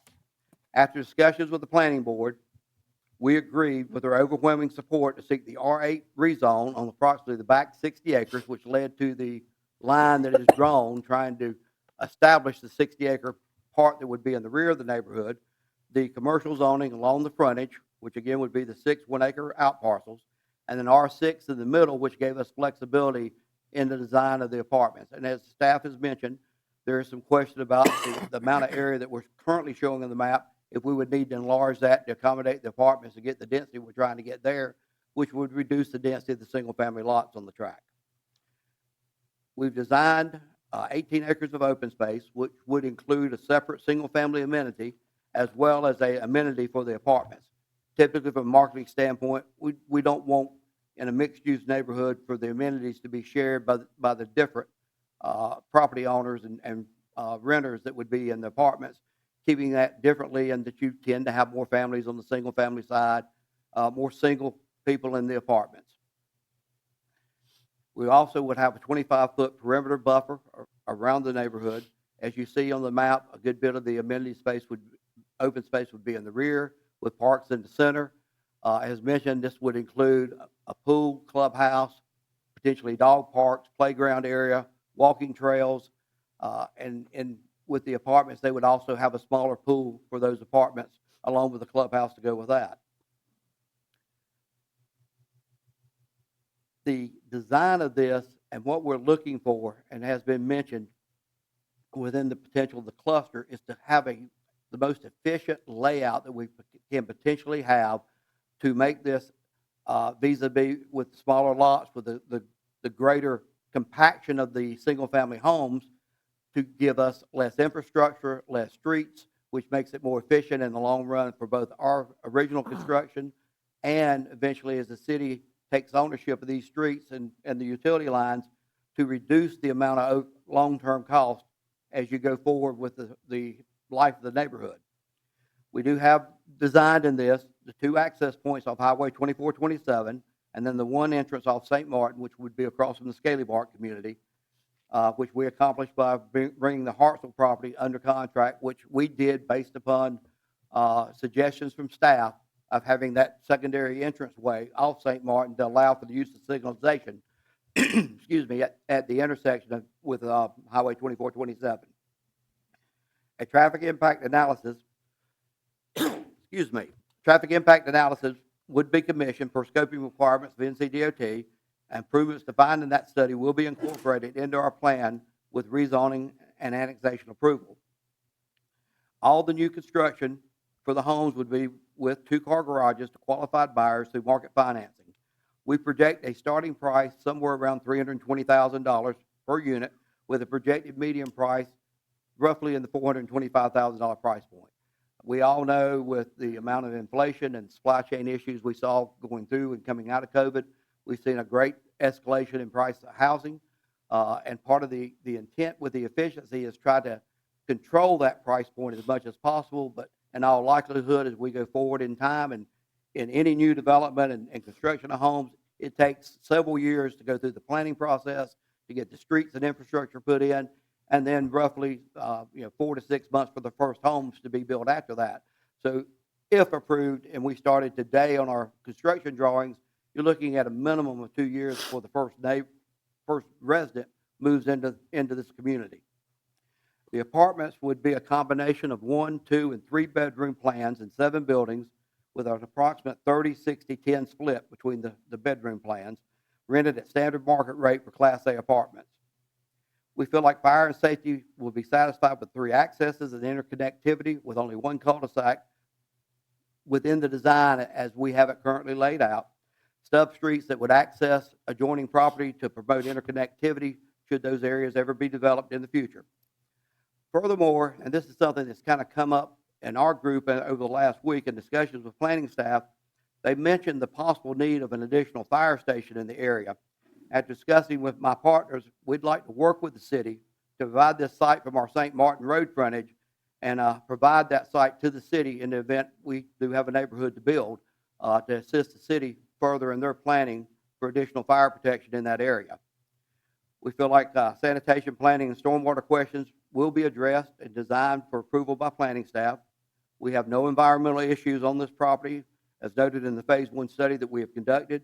We have done our wetlands jurisdictional determination. It's completed. We have limited impacts anticipated. Our geotech studies, which we conducted on the property, were surprisingly good. We had very limited rock, which, as all you know, as Albemarle residents, is something that you always contend with in this part of the world. So we were very pleased with that. Stormwater and erosion control will be permitted and inspected during and after construction. As mentioned, there is adequate water and sewer capacity at the property to serve the entire neighborhood. This will be designed and constructed. It's subject to city approval and state oversight. In conclusion, what we're asking for with the approval of the R6, the R8, and the GHBD zoning, along with an annexation petition that we have submitted to the city, will allow for the design and implementation and construction of a mixed-use neighborhood in an ideal location serviced by a major highway with a signalized intersection under the control and supervision of the city. National Association of Builder statistics show that 550 new average-built homes will create or sustain 1,040 jobs, create in excess of $51 million in taxes and fees over its lifetime, and generate in excess of $975,000 per month in retail sales. This is over $11.7 million per year in commercial sales, which local businesses will benefit from, and from which more jobs will be created to service these sales. We always contend, whether it's a business, a region, or a town, if you aren't growing, you're dying. Growth creates jobs, creates income advancement, a higher standard of living, and a better quality of life when properly managed and built. The Greater Charlotte market, with the existence of 4-lane Highway 2427 connecting directly to Charlotte and its interstate road system, places this area in one of the best housing markets in America. Fox News recently named Charlotte the best housing market in America. Carpenter Heights, we feel like, is a step in the right direction, which will enhance the area, add value to the surrounding property, and is compatible with existing neighborhoods and beneficial for commercial businesses in the area. We'll add a solid middle-class, diverse population, attracting approximately 1,200 new residents, and also serve existing residents with more housing opportunities here in Albemarle. All these folks will call Albemarle their home. They'll enjoy your rich history dating back to the 18th century. They will enjoy the quality of life of a small town and the amenities of the surrounding area. Lastly, I know many of you have brought this up tonight, and we've heard it in other situations. You questioned the desirability of smaller lots.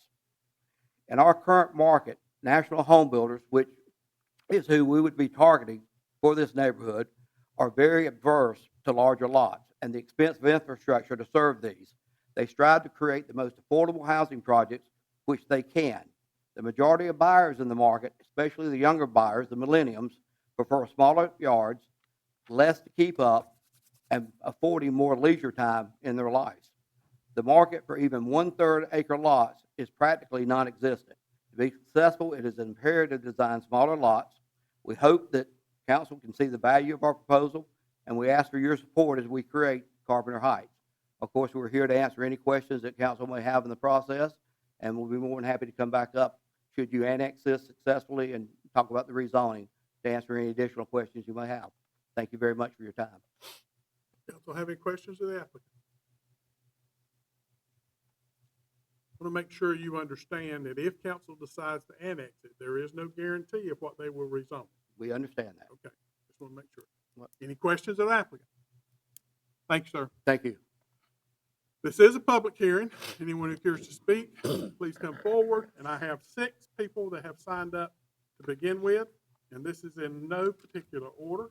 Robin Whitaker, 30102 West Ridge Court, Albemarle. Thank you for allowing me to go first. Good evening, Mayor Michael and City Council members. Thank you for the opportunity to be able to speak.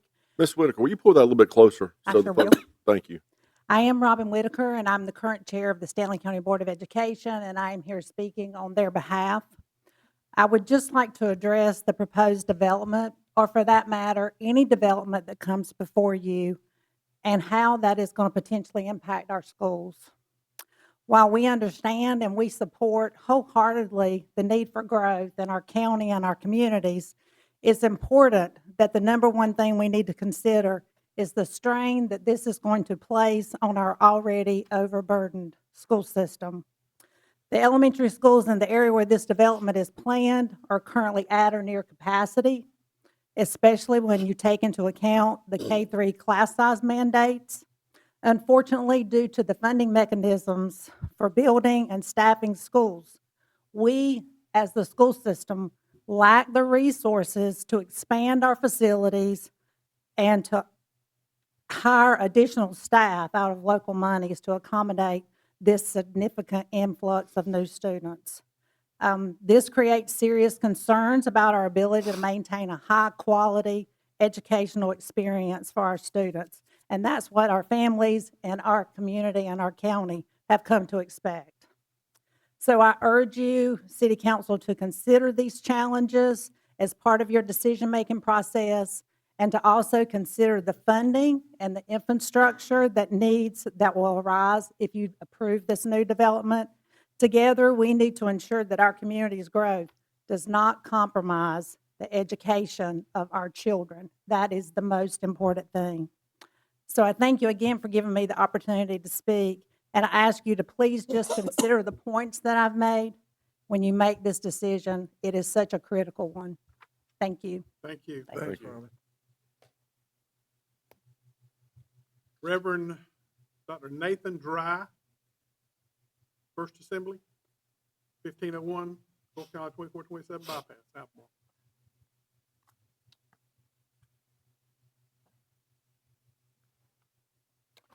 I have a copy of a letter that I'd like to read. I wanted to pass around to the council as well. Thank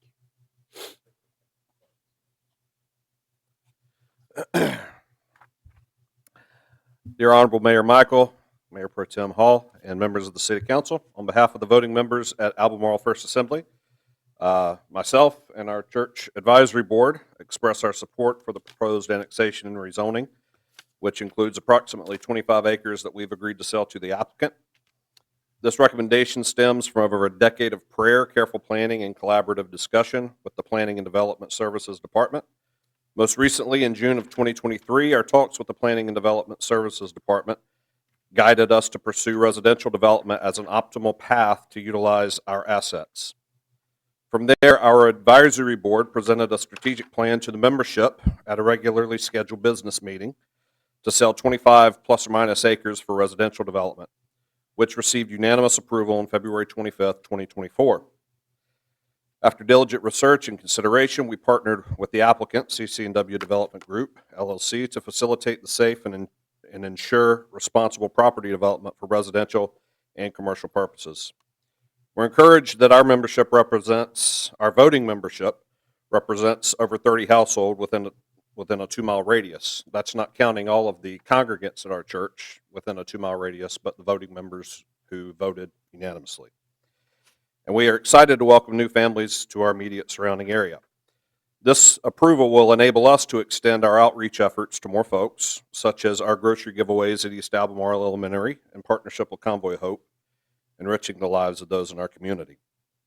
We respectfully encourage the City Council to approve the annexation and the rezoning. Thank you for your leadership and thoughtful consideration of this matter. We remain at your service and will gladly provide additional input or participate in further discussion to support this initiative. Please don't hesitate to contact us at your convenience. Warm regards. Thank you.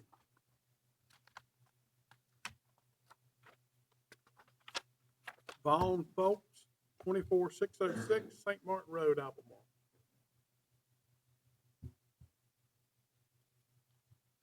Good evening. Thank you for the opportunity to speak to you. I'm Vaughn Folks and a resident of St. Martin Road. I'd like to express my opposition to the proposed zoning changes that would promote high-density growth along the St. Martin corridor. I understand many decisions have not been made about the proposed development at Carpenter Heights, but I am concerned about the impact the proposed R6 and R8 zoning will undoubtedly have on utility infrastructure and traffic on this side of Albemarle. As you are aware, Morgan Hills is in full swing with more than 600 homes under construction and phases that continue to build out to that capacity. Burleson Square also has approval for 225 homes right across the street from the proposed Carpenter project, and another 100 homes are planned near Poplar Grove Baptist Church in the same area. Once complete, these projects could potentially add 2,500 cars per day to this one section of St. Martin Road.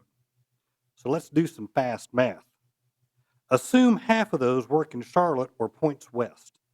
Assume rush hour is 4 to 6 p.m. daily. That's 1,200 cars from 4 to 6 p.m. That's 600 cars an hour, 300 cars every 30 minutes, 150 cars every 15 minutes. Our infrastructure cannot handle that without looking like Charlotte traffic. This community does not want to be another suburb of Charlotte. I also believe the added tax revenue from these expansive high-density projects is not sufficient to fund needed infrastructure and utility services.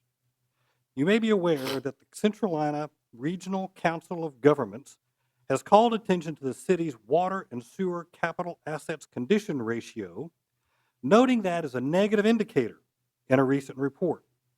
That means our water and sewer spend is already not keeping pace. These projects, if approved, will undoubtedly have a significant impact on area schools, their capacity, and future construction needs. I know the school issue is a county matter, but City Council bears some responsibility in prudent planning.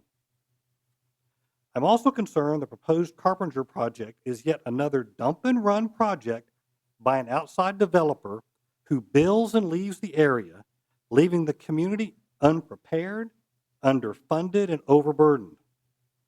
Now, the developer will sell you a story and a vision of Class A apartments and business expansion along St. Martin Road.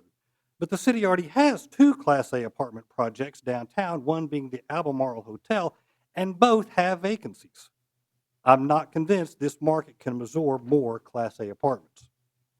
As for the R8 zoning, there's already R8 zoning on 3 sides of the Carpenter Heights project, and the 225 townhomes are already approved right across the street for the Burleson project. If the city feels a need to annex the parcels, R10, thank you, I'm mindful of my time, R10 and R15 zoning is more appropriate for this area and is consistent with the R10 zoning that already encompasses the east side of the city. Responsible growth has a place in the conversation, but more high-density growth is not responsible growth. I respectfully ask that the high-density zoning changes for the Carpenter project be rejected. Thank you. Thank you. I have a question. May I? Yes, ma'am. Do you see a mouse up there that you can? I do. So show us where your property is. I am right here. Oop. That's okay. Kevin, Kevin, can you? Sorry about that. And does your property face St. Martin? I have a long driveway that comes off of St. Martin Okay, to this large triangle piece on the back side. gotcha, So my back property line directly adjoins the Carpenter parcel. gotcha. Thank you. Thank you very much. Thank you. Diane Robinson, 24031 Cedar Ridge Lane, Albemarle.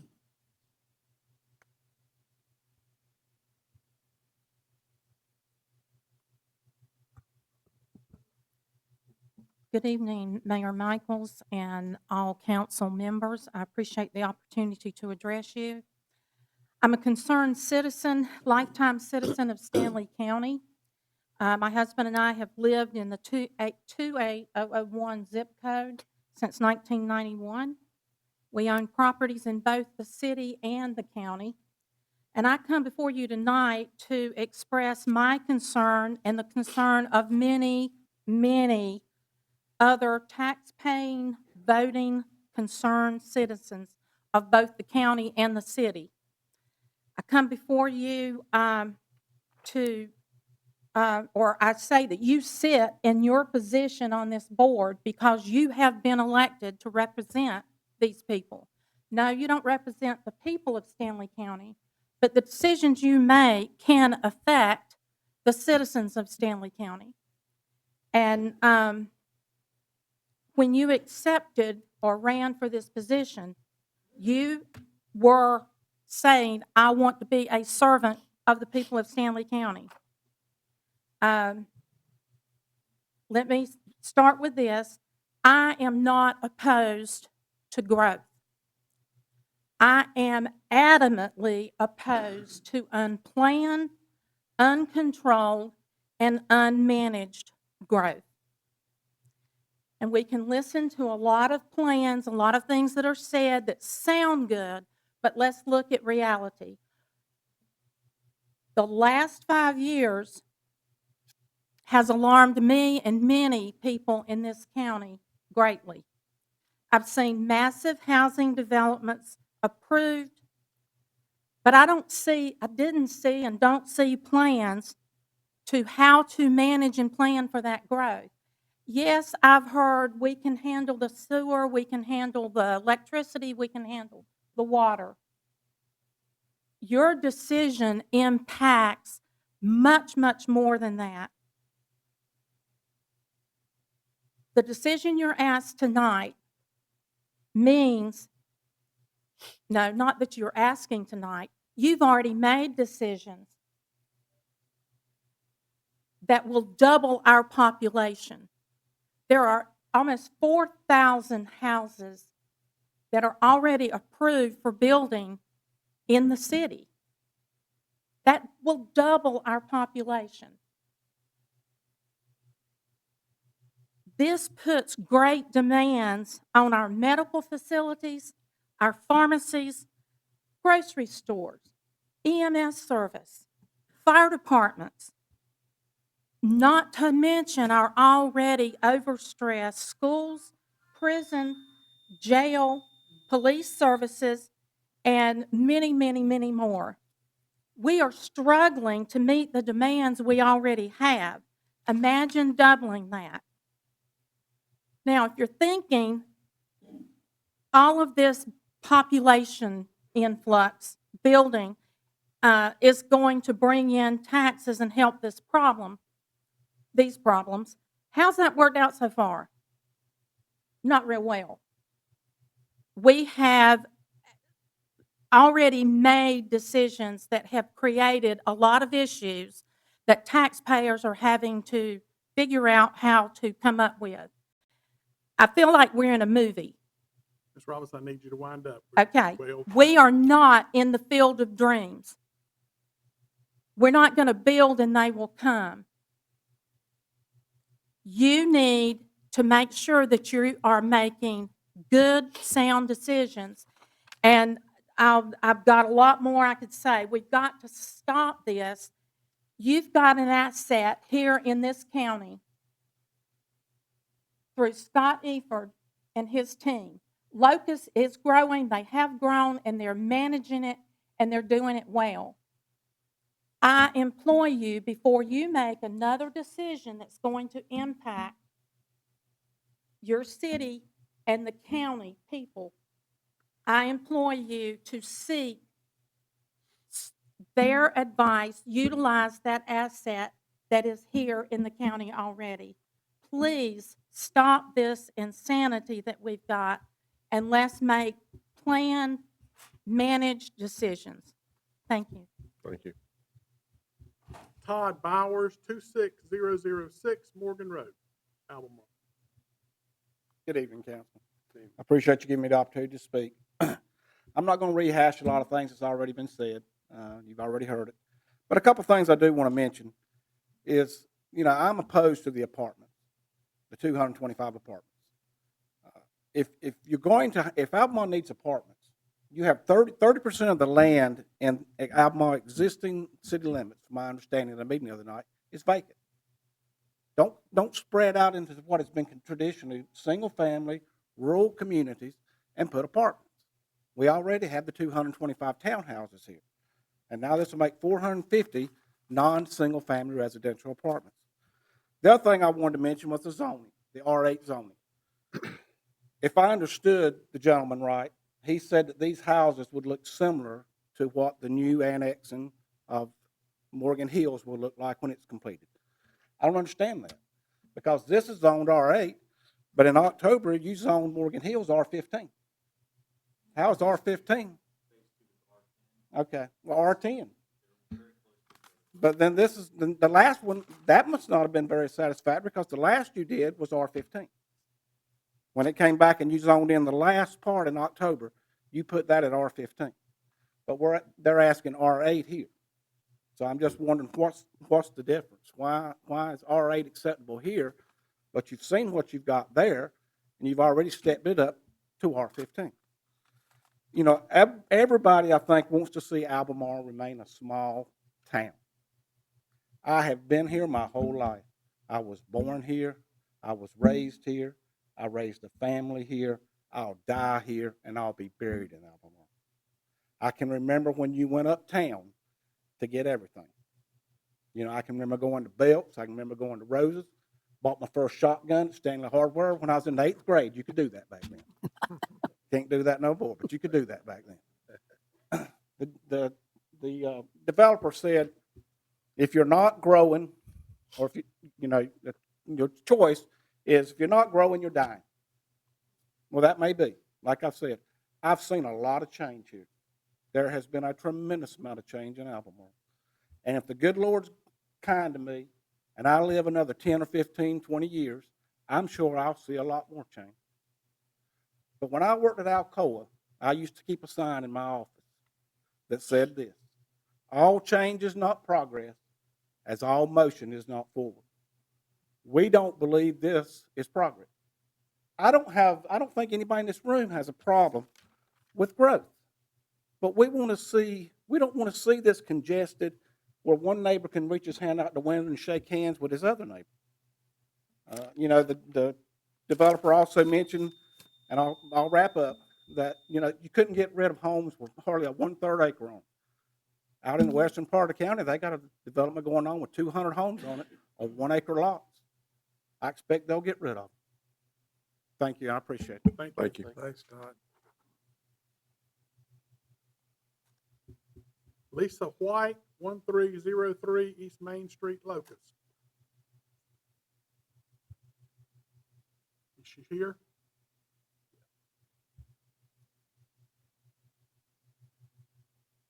Hi, thank you for letting me speak. My name's Lisa White. I'm from Locust. I'm not from Albemarle, but I've been on Main Street for 45 years, lived in Locust that long, moved there when I was 20 years old, and I've seen an awful lot of growth, awful lot of changes in town, and it's a lot of things we can't control and a lot of things that we don't want to see. Ms. White, will you speak into the mic? But in this time and age, we've got to make decisions for the people that are going to be here after we are. I noticed a lot of the folks talking are kind of like me. They're the older generation. And the people that are going to be left and having to deal with what we decide to do are the ones we need to think about. Like the applicant said, millennials are not looking for big homes with big yards and a lot to maintain. And they need places to go. I'm a real estate broker. I know it's fact. It's been hard to find housing lately. Been real tough finding apartments. They don't have any in Locust, very few. They're getting some, but they don't have any. And it's just a need that needs to be met. Millennials don't want yards. They want things like the applicant is wanting to plan for. And it will create tax money, and it will be able to improve our schools. Albemarle schools are 1 and 2 out of 10. That's really low, and I think they could benefit by having a higher tax rate and more revenue to put toward projects like that. And like the applicant said, the homes won't be used for at least 2 years before people move in. A lot of things can change in that amount of time. But I think it would benefit your community to have a nice community and nice homes. As the applicant also mentioned, you won't even be able to see these houses from the St. Martin, your home. The woods are already gone. That land's cleared back there. They're not gonna be back. You might as well have a nice community back there that's got a picturesque view for you to look at. You don't wanna be looking at the back of the Walmart. Anyway, I appreciate your time, and I just want to say, I know, I'm from Locust, and I've seen a tremendous amount of growth. Like I said, look at our little town.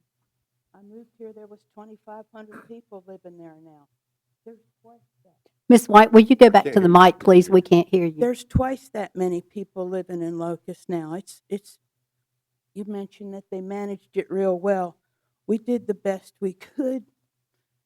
Not everybody likes what's been done, but it's not avoidable. It's gonna happen. Locust made a huge mistake. They put 2427 right through the heart of town. At the council meeting, I was there. They voted to put it right through the heart of town. They said, nobody will stop and shop if we don't have it. You know what a nightmare it is now? The traffic right through town, we should have bypassed. Anyway, think about what we're doing. We're offering a really good project here, and I know you don't like to see your backyard full of houses, but it's gonna happen. Thank you. That is all I had to sign up to speak. This is a public hearing. Anyone else? Council, I entertain a motion to close the public hearing. So moved. Motion by Councilmember Aldridge, second by Councilmember Dry. Further discussion? All those in favor say aye. Aye. Those opposed? Motion carries. Council, how do you wish to proceed?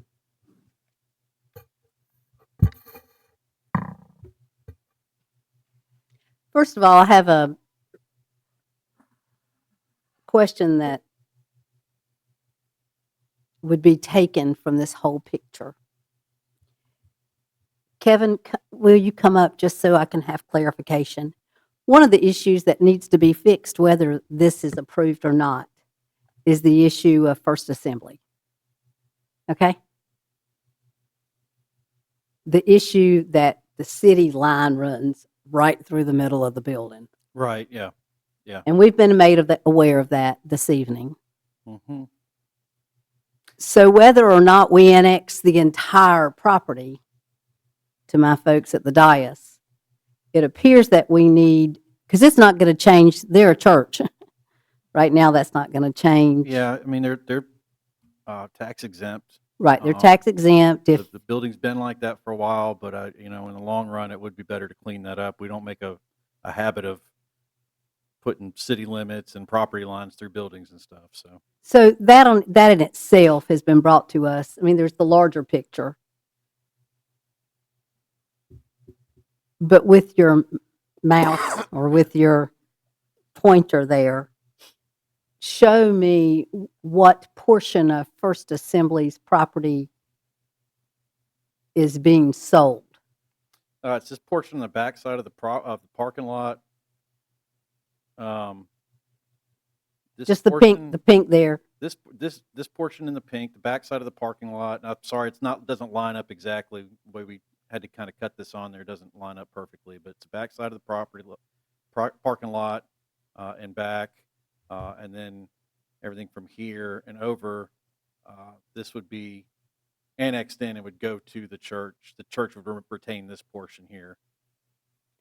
But it's my understanding that, like underneath the M, is where Yeah. the church is actually built on Yeah, the part of. building, it runs right through here, right through this corner of the jurisdictional line, the city limits line. So whatever is done with this annexation, is there a way, since this has been brought to our attention, that we could at least take care of that part, not necessarily the part that's, not necessarily, well, I mean, the part that anything they own, I think just needs to be, if they are willing for it to be in the city, then we need to do that. Now, if this all passes, that's one thing, but if it doesn't, I just feel like that we need to do something with that to clean that up for them. I don't disagree with that. I don't know that that could be done as part of this if the whole thing wasn't annexed. Okay, Because of the way it's been put forward with the survey, the Gotcha. boundary survey Okay. and advertised and everything. Zoning's a little bit different. You can Right. move that stuff, but when the legal process with the annexation, I'm not sure. I think they would probably have to come back with a separate okay, petition for that. okay. It's always been a concern to me because I've been hearing that the building was built partly in the city and partly in the county all these years. Yeah. And since they're tax exempt anyway, it really doesn't make any difference, but it would just be cleaner, much more clean for them. Mhm. Okay, thank you. Your Honor, I make a motion, we deny ordinance 2506. Have a motion to deny ordinance 2506 by Councilmember Aldridge. Second. I have a second by Councilmember Bramlett. Further discussion? All those in favor, raise your hand. Those opposed? 5-1. Christine, you got it. The annexation fails. Having said that, now 4C will not be necessary because we did not annex it. Moving forward, I have no agenda adjustments. I have no one signed up for public comments. Administrative reports are in your agenda. Council have any questions? Moving on to the consent agenda. 8A, consider road closures for the mini medley relay. 8B, approval of the architect agreement for security improvements to the city facilities. 8C, ordinance 2504, revising chapter 77, schedules, let's see, that is 14A and 31. And also, I need to make an amendment in 31. It says no parking on Leonard Avenue from 2427 to its end. It should say from 2427 south to its end. So that needs to be included in the. In 8C, In ordinance 20. Schedule 31. 8D, request to approve incentive for City Employee United Way campaign. And 8E, ordinance 2508, amending the fiscal year 24-25 operating budget. Move approval, consent agenda. Motion by Councilman Aldridge to approve with the amendment to the parking. Yes, sir. We'll have a second. Second. Second by Councilmember Hunt. Further discussion? Is the 8B, is that what, Todd, is that what this is? Yes, that's what's on your desk. Yes, ma'am. And there's no need, you don't think, there's no reason for us to discuss that? I mean, first time I've looked at it. Council has previously seen what we were planning to do. Right, but with not that, and this. that is the contract for what we had previously shown in the plans, the And diagrams. we have, and is this basically, there's only about, is there still 3 or 4 places within the city for security? Is that something we talked about back? Yes, we, Because I don't remember actually, I brought the diagram and showed council what we're going to do in planning, which was add a couple of walls and move a door, add a door, and utilities is add a window. Outside of ADDC, we were going to add a room for another office and a reception area and some storage on the opposite side of the hall. And in the admin. we're going to add another offices. I have a motion and a second on the floor. Further discussion? All in favor, say aye. Aye. Those opposed, motion carries. Moving into new business, City of Albemarle Walk of Fame, Mr. Clark. Yes, Mayor, thank you. Thank you, members of City Council. This has been a project City Council's been anticipating for quite some time. The Walk of Fame Advisory Board has been organized, and they met on October 30th, 2024 to approve the nomination form, and again on January 15th to discuss design layout. The Advisory Board is requesting council approval of the nomination form, the location of the designated area for the medallions that would be installed to recognize recipients of the Walk of Fame, and also calendar of events that lead up to the process of selection of those individuals.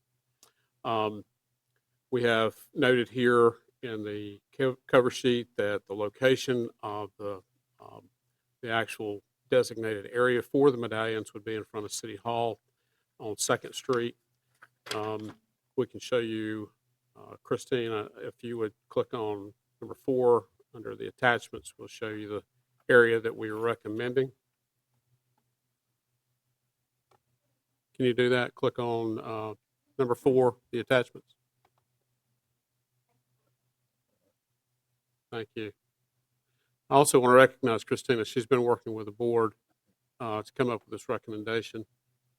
And so I appreciate her input on this. So let's 4. look at the area here. This is, of course, front of City Hall on Second.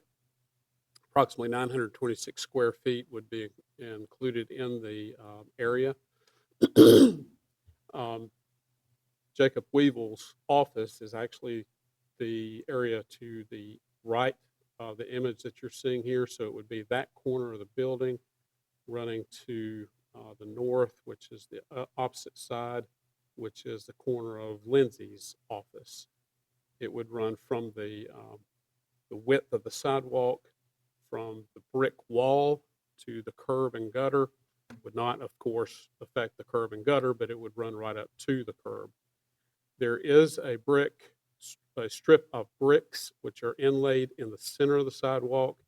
That would remain as is because we have fiber optic cables running through there, and I believe some electric as well. So we would not disturb any of that.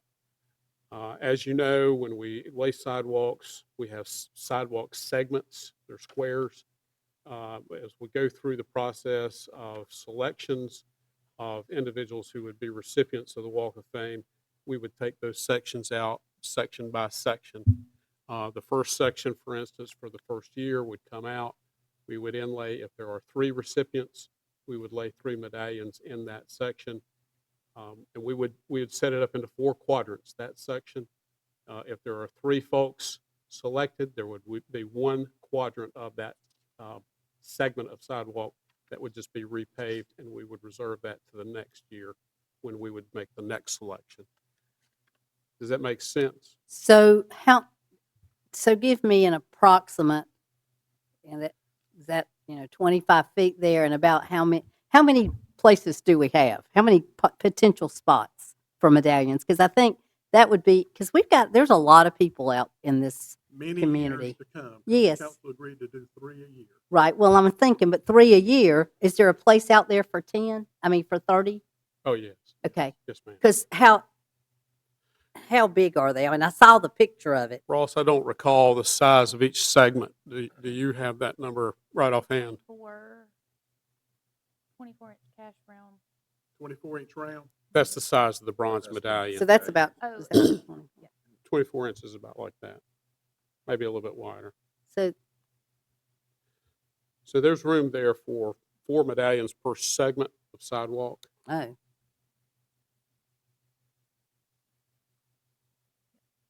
So that would be the recommendation. Of course, we could expand that if and when. we can go further out. Yes, ma'am. Right. That's right. Yeah. That's right.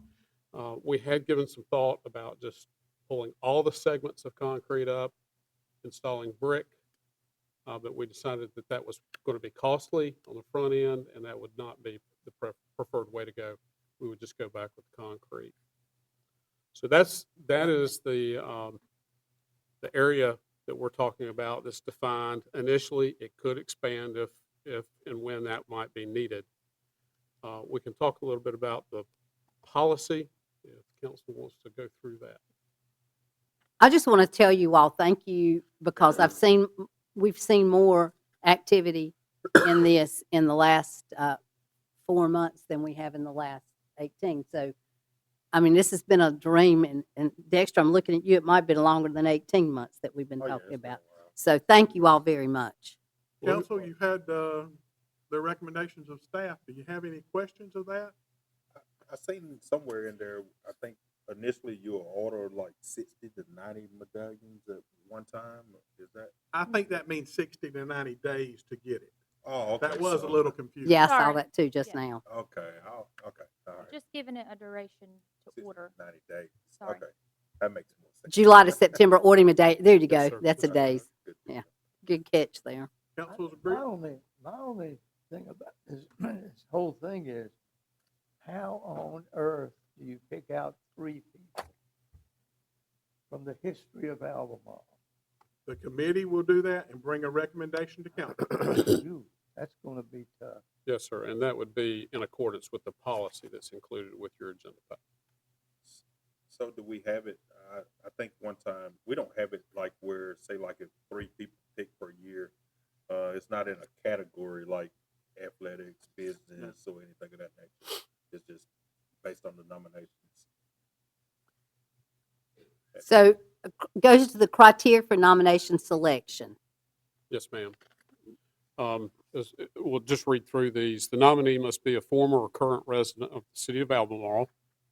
The nominee must have achieved national recognition in one of the following categories: humanitarian, entertainment, civic, art or architecture, sports, military, literary, business or industry.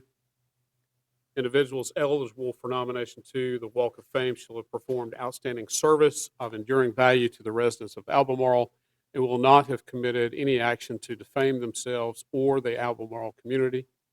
And last, those not selected are asked to resubmit their application the following nomination period.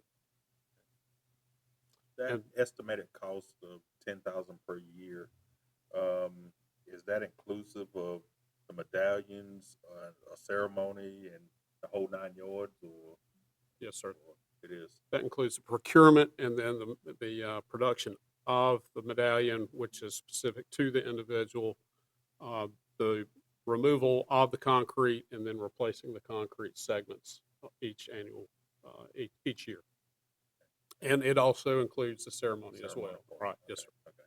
Just a question, and thank you to the committee that's worked really hard on this. Were there any other locations specifically that you all were kind of having conversations about, or is it just right in front of the city building here? Christina, did you have any other locations? I think I'm gonna have to defer that back to council. Yeah. Council member we had some discussion on that Right. and thought that was the appropriate location. Yeah. The committee didn't look at where to put it. We made that decision earlier. I think whole thing probably started about 3 years ago. I think so I too. think it's every bit. Yeah, And one it's been a concern long time. One concern I do have, I looked at the terms of the actual committee, referencing back if this thing started 3 years ago and the committee members serve a 3-year term, I would hope that we would at least let this current committee stay in place until we at least have this first round of. Didn't we already take that vote? We have not. It We haven't comes taken up the vote. in June, but I have already persuaded them to stay. Okay, good deal. Good deal. We would be remiss if we did not name the folks who are on that committee. Christina, do you have those names? I do. Louisa James is here. Judy Holcomb. Hang on, I'm drawing a blank. Foster Parker. Foster Parker and Bob Johnson. And then Courtney Brown. Sorry.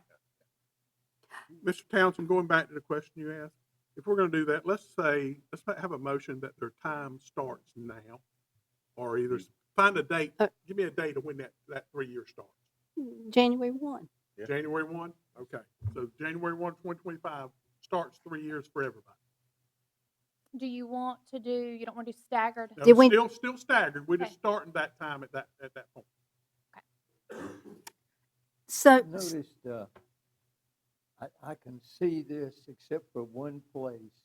It says they have to have national recognition. mhm. Isn't that going to be awfully tough? Who in Albemarle gets national recognition? Several people. We have more than you think. Where'd you see that, Dr. Brownlee? Is it specifically say they have to have that? Well, if we do, Yes. that's fine, that's It's a- fine. it- That just, It's the second bullet point, Christina, Okay. under the criteria section.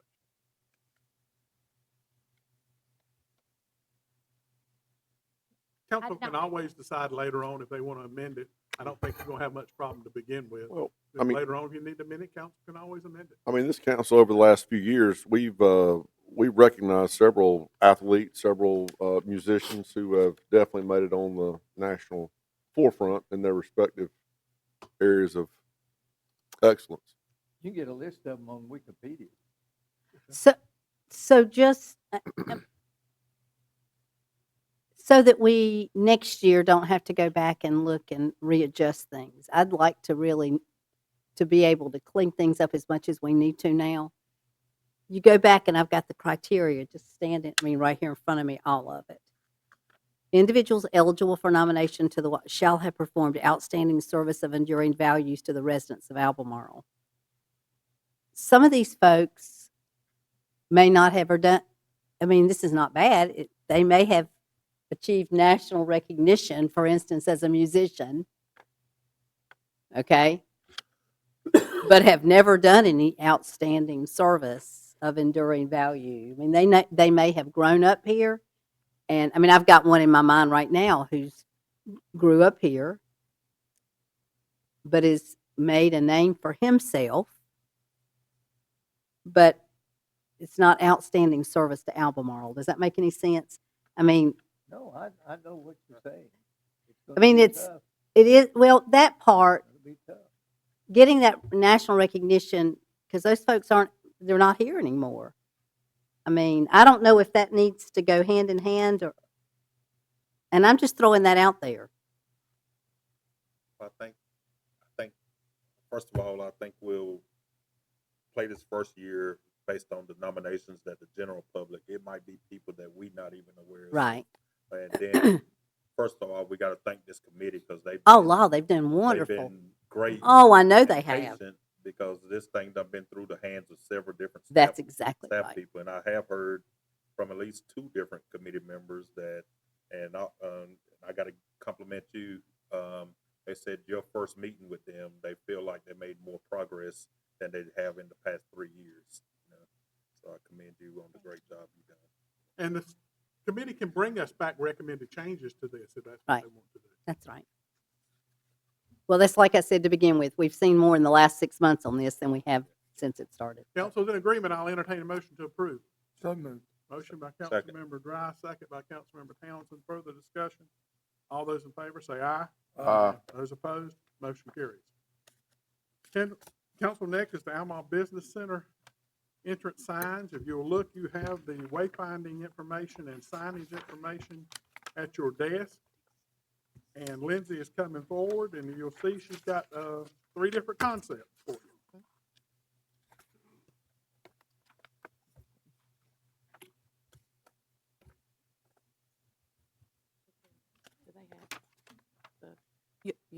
Y'all have the PowerPoints? Okay.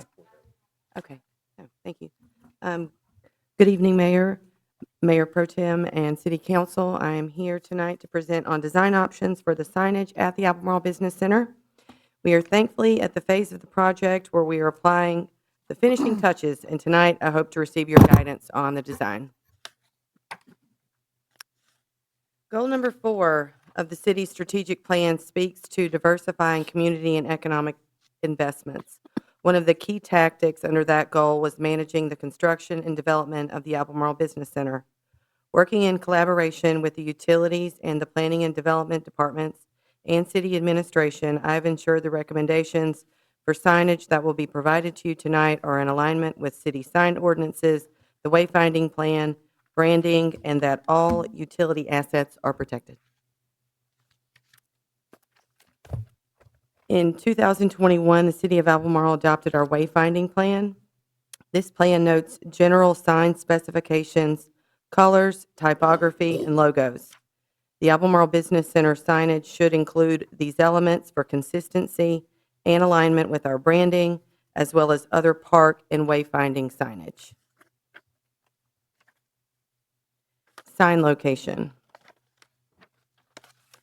As you're aware, Albemarle Parkway traverses the site from the north side of the site in a southwest direction. The main entrance is at the US Highway 52 Business South entrance down here, and we have a secondary entrance on Henson Street and the intersection of Groves, there where Henson Street turns into Albemarle Parkway. Installation locations. Heading out of Albemarle on Business 52 South towards Norwood, the sign will be placed on the grassy higher ground to your right if you turn onto Albemarle Parkway. So we're going off of Business 52, turning left onto Albemarle Parkway. Up on the right, there's a higher ground. So that site would allow for the most visibility and is far enough back from the DOT right-of-way. Landscaping would camouflage the meter vault and these blow-off valves that are coming off the ground here. You'll see the sign would be behind that, but landscaping would be around that. That is where I recommend the initial sign, the main entrance. Again, you can see here I put double-sided so that we would have visibility from both sides of the road there. For the secondary entrance, the Henson Street entrance, I'm recommending the sign be placed when you're coming down Henson Street. It will be in the line of sight initially and then off to your left when you turn into Albemarle Parkway. As the secondary entrance, a single-sided monument sign is recommended. This location avoids all utilities and should be a relatively quick and easy installation. I apologize. It was a little difficult getting these signs in a general spec with trying to show the spacing. So thank you for entertaining my images here. Linda, let me stop you right there. Were Yes. you showing that on the opposite side of the road, on the left-hand side of the road? So If you're entering, if you were, from yeah, Henson so Street? this is actually heading south. So if you were entering Henson Street, you'd have to flip my image around here because that is from GIS. So if you're entering onto Albemarle Parkway from Henson Street, it would be on the left side past the house that's there that will be blocked off with a fence. There's that big area over there that's really not going to be able to accommodate anything else. So that would be my So is recommendation. that across the street from the paper plant, the Albemarle Paper Supply? Yes. You're probably That's about up here, ma'am. that's probably 100 Up here yards where from the it says paper. Henson Street on my sign, Yes. because Groves intersects with Henson up here. Okay, and is that where the paper The paper plant would be Okay, up at the top. So it's more inside of. It is, okay, yes. Okay. Because if I don't know if any of you have driven it recently, I but have. it is, now that the road is fully open, a little more difficult to see the transition. Yes, yes. So I yes. wanted to put it a little further in to where they're not associating, as many have in the past, that the house is part of the business park. Right, I wanted to get past the house Gotcha. enough to where we have differentiated ourselves. thank you. Yes. So I have two concepts to present to you this evening. Concept one consists of placing two identical monument signs, one at each entrance. Now, these signs are what we've traditionally used in this type of setting. This is what the wayfinding plan recommends. These are what's at your parks. This is what's at the landfill. This is the size and the stone indicated will match our other monument signs. Out of the monument signs, there's a few options for coloring that I have in this concept, but my recommendation is for the one on the right side, solely because the sign can be backlit and it can be electrified, and the lighting coming out through those images, again, and on the back side of the lettering, I think would look really nice. It would really stand apart. I prefer the navy blue because I think it is professional. I think it is timeless. I think it is going to last for the decades that it will be there at the park. And let me see. Also, the backlighting, we have to consider the fact that the businesses may not be open in traditional hours. They could be outside of traditional hours, so we're going to want it to be lit up so that the trucks and everything can be visible regardless of the time of day.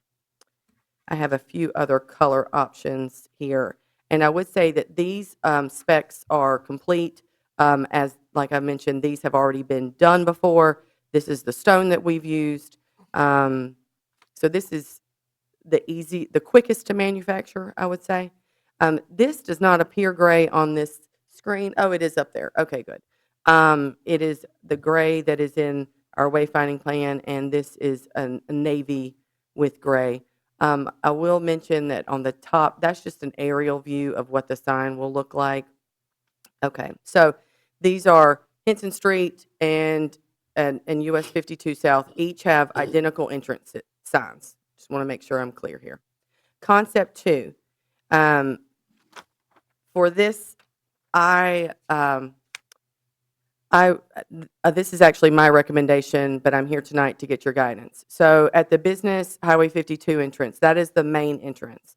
So I recommend utilizing our traditional monument sign choice as a base, if you will, and then to add additional architectural stonework around the sign to make it grander, a more substantial sign at the main entrance, and the Henson Street sign will remain the same consistent monument sign. These are just 2 examples. I'm just for your thoughts. The stonework would again need to align with what we have in our other signs, but here's another option that I like.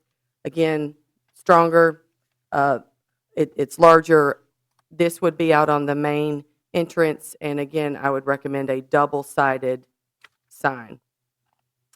The final product, again, will match all of our specifications, and this Concept 2, I believe, emphasizes the investment the council has placed in the development of this industrial park. It is cohesive with the rest of our, with the rest of the wayfinding plan, yet it, just kind of amplifies the magnitude of the entrance. Concept 3. The wayfinding plan does provide examples for other types of signs. However, none of these have been designed. Therefore, there's a lot of unknown cost, a lot of upfront design costs that I did not choose to expend without receiving your direction. They are going to take more time to design and construct, and they would be different from our other monument styles within the park. I personally like concept 2 for 52. So the cost estimates, I do want to start with saying I do have the budget, okay? So I'm not asking for anything to be allocated tonight. I just want your direction as to where to go. Concept 1, if we installed 2 one-sided monument signs, those are $25,000 each. A 2-sided monument sign, which I would recommend placed at Business 52. If we did Concept 1, that would be a $30,000 sign for it to be a double-sided. For Concept 2, the main entry monument, this could range in cost from $45,000 to, $70,000. As much stone as we want to put on it, we could do. But it's all depending on the location, the materials, the lighting, the construction, and breakaway if required by NCDOT. I would tell you all that I am pretty conservative when it comes to spending. So I do not see going to that level. I just wanted to provide the very high threshold side that the sign company quoted. Again, these construction designs and specific quotes will be pursued once I receive guidance from you all this evening. So if you go to the handout, what I saw on the handout, and I may have not been following completely, we've got concept 2 at the top of 2 signs. Yeah, so that's concept 2.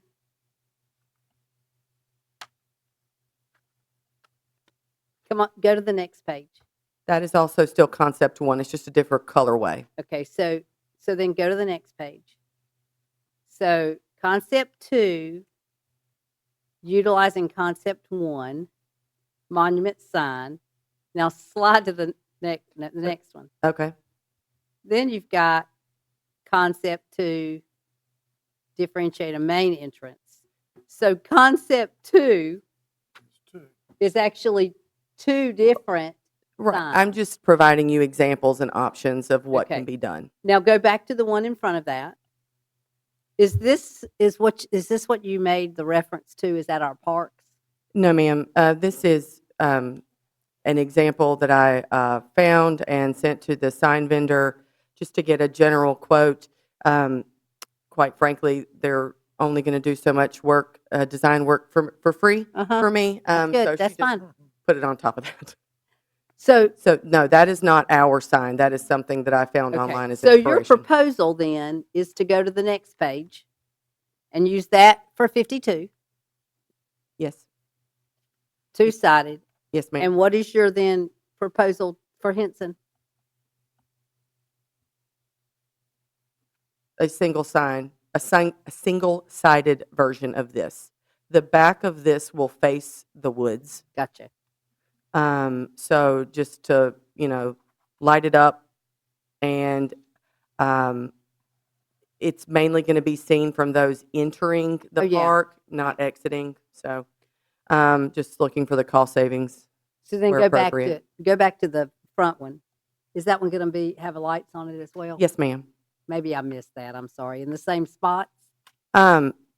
Yes, ma'am. They have, I met with utilities out on site, and they, we discussed where the electricity could come from, and, I mean, quite frankly, we can. I mean, it the is squares at the grand. top are gonna be lit, is that what I understood you to say? Yes, ma'am. Okay, She said that they okay. could do I that. just wanna make They sure. can bore without having to cut the asphalt, right? Yes, sir. We're gonna go through the dirt in the back, the back side of the sign. So as soon as this goes up, can we take down that blame sign that says 282 acres? I mean, it's still up. I mean, So my recommendation on that is just to leave it up, because people still call. Otherwise, Okay, they're if not you're gonna have a call. if you're They're- getting calls on it, it's Yeah, it's our call to action, if you will. It gives them a direct contact. As much publicity as we can take. amen. Lindsay, are you Councilman getting, All in- oh, go ahead. I'm sorry, are you getting calls pretty consistent, or?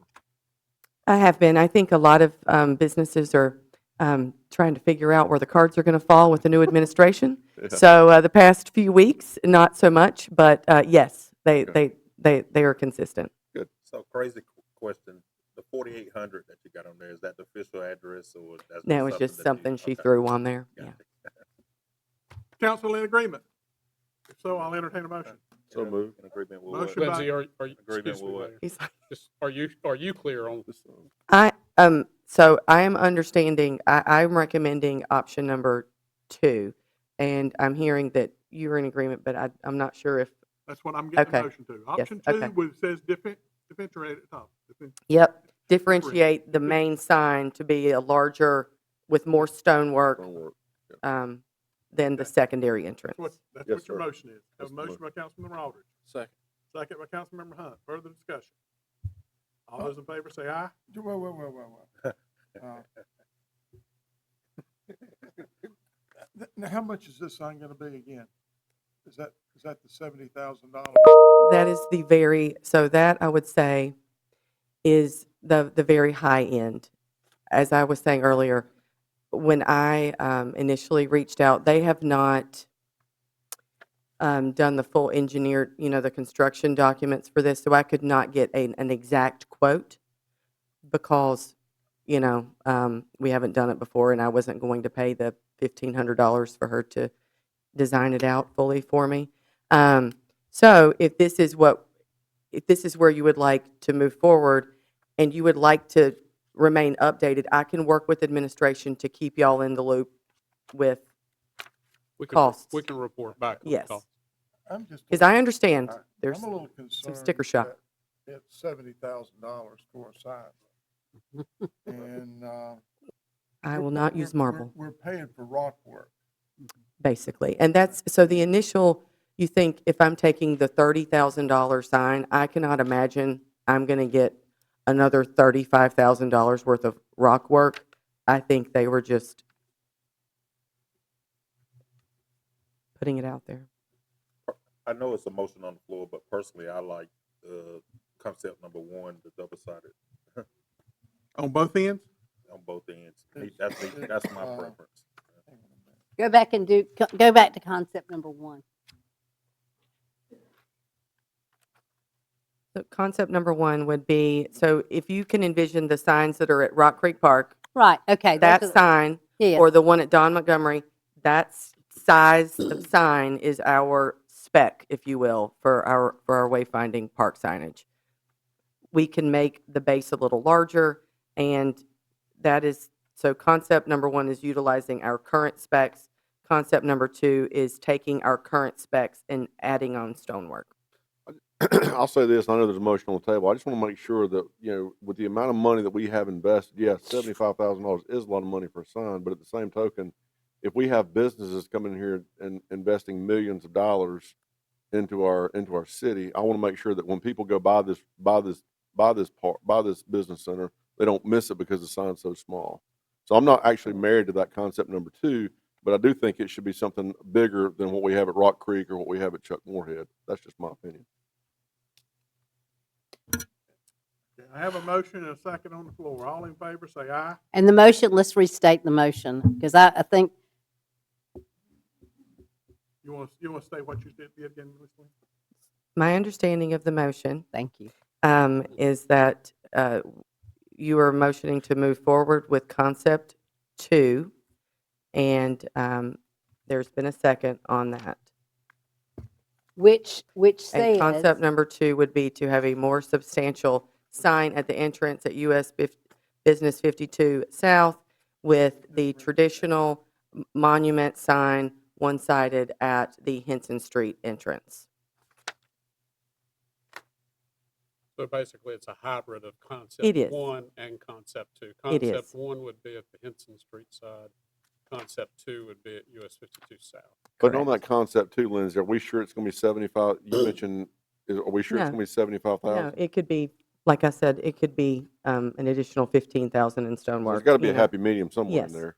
And that's, so I understand your concern, council member, and that's why I was saying if you would prefer, can keep you in the loop and y'all, abreast with quotes and things like that with city administration. And the reason you going with the larger sign on the 52 South, you feel like you just got more traffic from that direction? I also want it very apparent to the public that this is the main entrance. And to the public, and really when we are bringing businesses onto into the industrial park to show everything off, it's, you have 2 lanes when you're coming into the entranceway. There's a lot of landscaping. It's very apparent. It's the main entrance, and I just want it to be as substantial as the entryway itself. That other entrance is sort of hidden. I mean, you don't need what you're going on 52. Yeah, correct. Well, we've spent $12 million or something like that down That's there my right point. now. Yeah, that's my point. And, but, and that's ever how many $1 million we spent in the past 10 years. Hopefully, we'll start getting somebody Right. down there. But I'd like to be, whatever we do, I'd like to be able to be kept abreast of Sure. the next step. I'm glad we're here, though. Is everyone in agreement on the blue? Oh, Yeah. Mhm. Okay. hold on. We got a motion on the floor. Okay. Let me get that. Have a motion on the floor, first and a second. All in favor, say aye. Those opposed? No. No, No. So it passes. So it's No, tied it's 3-3. tied. I'm gonna approve it. Conflict you, of Mayor. interest. There we go, yeah. Hey, that's the rules. He breaks the vote. conservative responsibly. I was a no. And Council, dry. tall, and And dry dry. or no's? We're physically responsible. Thank you. Bring it back to Fiscal. it. Bring us Not back to us physical, when you get your physically. verbal Okay. process. Thank you. Thank you. Mr. Clark, do you have We can't pick anything? that sign up and move it. Mayor, the only thing that I would comment on is I want to say thank you to our staff.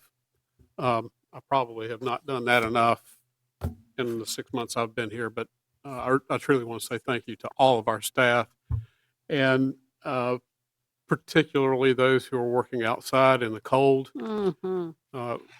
Jay reported to me earlier this afternoon that we've had 30 water line breaks Wow. since December 30th. I'm sure we've had numerous electrical outages, so electric, water, sewer, streets, all our folks who work outside particularly, I want to say thank you. I appreciate your dedication to the city. And I also want to say thank you to the leadership team for your leadership. You do a phenomenal job, and I haven't recognized you enough, but thank you very much. Thank you, Mayor. Anything else come before council?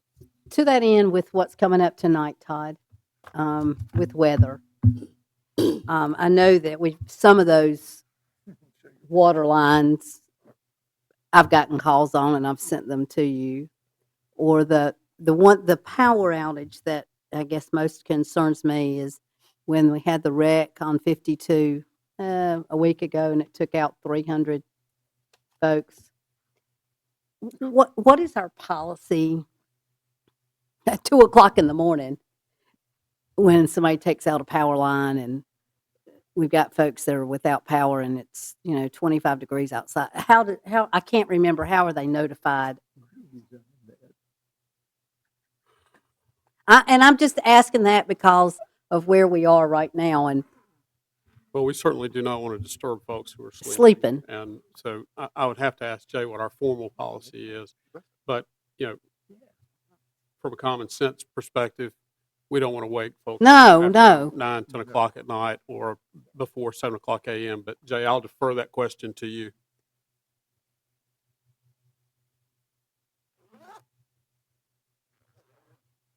And I guess this is coming front. The wreck, I had folks calling me saying I've called and no one's answering, and I know if you got to call the 984-4000 and hit 3 or whatever that number is.